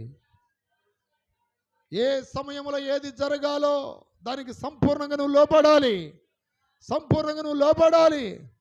స్తోత్రం, స్తోత్రం, స్తోత్రం, స్తోత్రం. హల్లెలూయా, హల్లెలూయా, హల్లెలూయా. నా గొర్రెలు నా స్వరం వినును. తడువు చేస్తే దేవుని స్వరం వినలేవు. తడువు చేస్తే దేవుని స్వరం వినలేవు. దేవుని స్వరం నీకు వినబడాలి. స్తోత్రం. దేవుని స్వరం వినబడాలి. దేవుడు తన స్వరాన్ని సౌలు లాంటి వ్యక్తులకు వినిపించలేదు. ఆ తర్వాత మరణశిక్ష పొందాడు. తడువు చేస్తున్నావా? దైవ సన్నిధికి వచ్చే విషయంలో తడువు చేస్తున్నావా? ప్రార్థన చేసే విషయంలో తడువు చేస్తున్నావా? దేవుని పరిచర్య విషయంలో తడువు చేస్తున్నావా? దేవుని సువార్త విషయంలో తడువు చేస్తున్నావా? దేవుని కార్యాలు పొంది సాక్ష్యం చెప్పే విషయంలో తడువు చేస్తున్నావా? తడువు చేసే ఆత్మ నీ మీద ఉండకూడదు. ఆత్మ నుండి వేరైపోవాలి. దాన్ని ఎల్లగొట్టమని అడగండి యేసు నామములో. ఆ తడువు చేసే ఆత్మ తొలగిపోవాలి యేసు నామములో. స్తోత్రం స్తోత్రం స్తోత్రం స్తోత్రం. హల్లెలూయా హల్లెలూయా. చేయి, ప్రార్థన చేయి. అందరూ ప్రార్థన చేయాలి, చేతుల పైకెత్తి. అయ్యా యాఫ్రై ప్రార్థనలో తండ్రి యేసయ్యా, లేఖన భాగాల ద్వారా తండ్రి యేసయ్యా, అయ్యా నీ ప్రజలతో మాట్లాడేందుకు స్తోత్రాలు, అయ్యా సంఘంతో మాట్లాడేందుకు స్తోత్రాలు చెల్లిస్తున్నాం ప్రభు. అయ్యా అబ్రహాం అయ్యా నిర్లక్ష్యం చేసినందువల్ల తండ్రి యేసయ్యా, తడవు చేసినందువల్ల తండ్రి ఆశీర్వాదం తండ్రి యేసయ్యా ఎంతో ఆలస్యంగా పొందుకున్నాడు ప్రభు. అయ్యా తడువు చేసే ఆత్మ యేసు నామములో తొలగిపోవాలి. తడువు చేసే ఆత్మ యేసు నామములో తొలగిపోవాలి. ప్రార్థనలో తడువు చేస్తున్నావేమో, వాక్య ధ్యానం విషయంలో తడువు చేస్తున్నావేమో, దైవ సన్నిధికి వెళ్ళే విషయంలో తడువు చేస్తున్నావేమో, పరిచర్య విషయంలో తడువు చేస్తున్నావేమో. తడువు చేసినటువంటి దురాత్మ నుంచి విడిపించి అయ్యా నీ ఎందుకు తండ్రి యేసయ్యా శ్రద్ధ కలిగి తండ్రి ఆసక్తితో తండ్రి యేసయ్యా నీ చేతులు నడుచుకుని సహాయం చేయండి ప్రభు. ఈ సంఘం మాత్రమే కూడా తండ్రి యేసయ్యా నిలబెట్టిన ప్రభు. అబ్రహాం వాళ్ళు తడవు చేసేవారు వండుకుని తండ్రి యేసయ్యా మీ యొక్క ఉన్నతమైన లోపడేవారుగా తండ్రి ఉన్నతమైన ఆశీర్వాదాలు పొందుకునే విధంగా తండ్రి యేసయ్యా పట్ల మీ కృపతో నడిపించమని యేసుక్రీస్తు నామములో ప్రార్థించుచున్నాము తండ్రి. ఆమేన్. స్తోత్రాలు చెప్పండి గట్టిగా. స్తోత్రం స్తోత్రం స్తోత్రం స్తోత్రం స్తోత్రం స్తోత్రం స్తోత్రం. హల్లెలూయా హల్లెలూయా. ఆసక్తి కావాలి, ఆసక్తి కావాలి. ఓ ఎప్పటికప్పుడు దేవుని స్వరానికి లోబడి దేవుని చిత్తమేంటో తెలుసుకొని ఆయన చెప్పినది చేయనట్లుగా మనం దేవునికి అప్పగించుకోవాలి, ఆయన సేవకులకు అప్పగించుకోవాలి. ఆలస్యం చేస్తే ఎంత భయంకరమైన సమస్యలో చూడండి. ప్రియ దేవుని బిడ్డలారా, ఆత్మీయతలో దిగజారిపోవద్దు, ఆత్మీయతలో వెనకబడిపోవద్దు. ఏముందిలే అని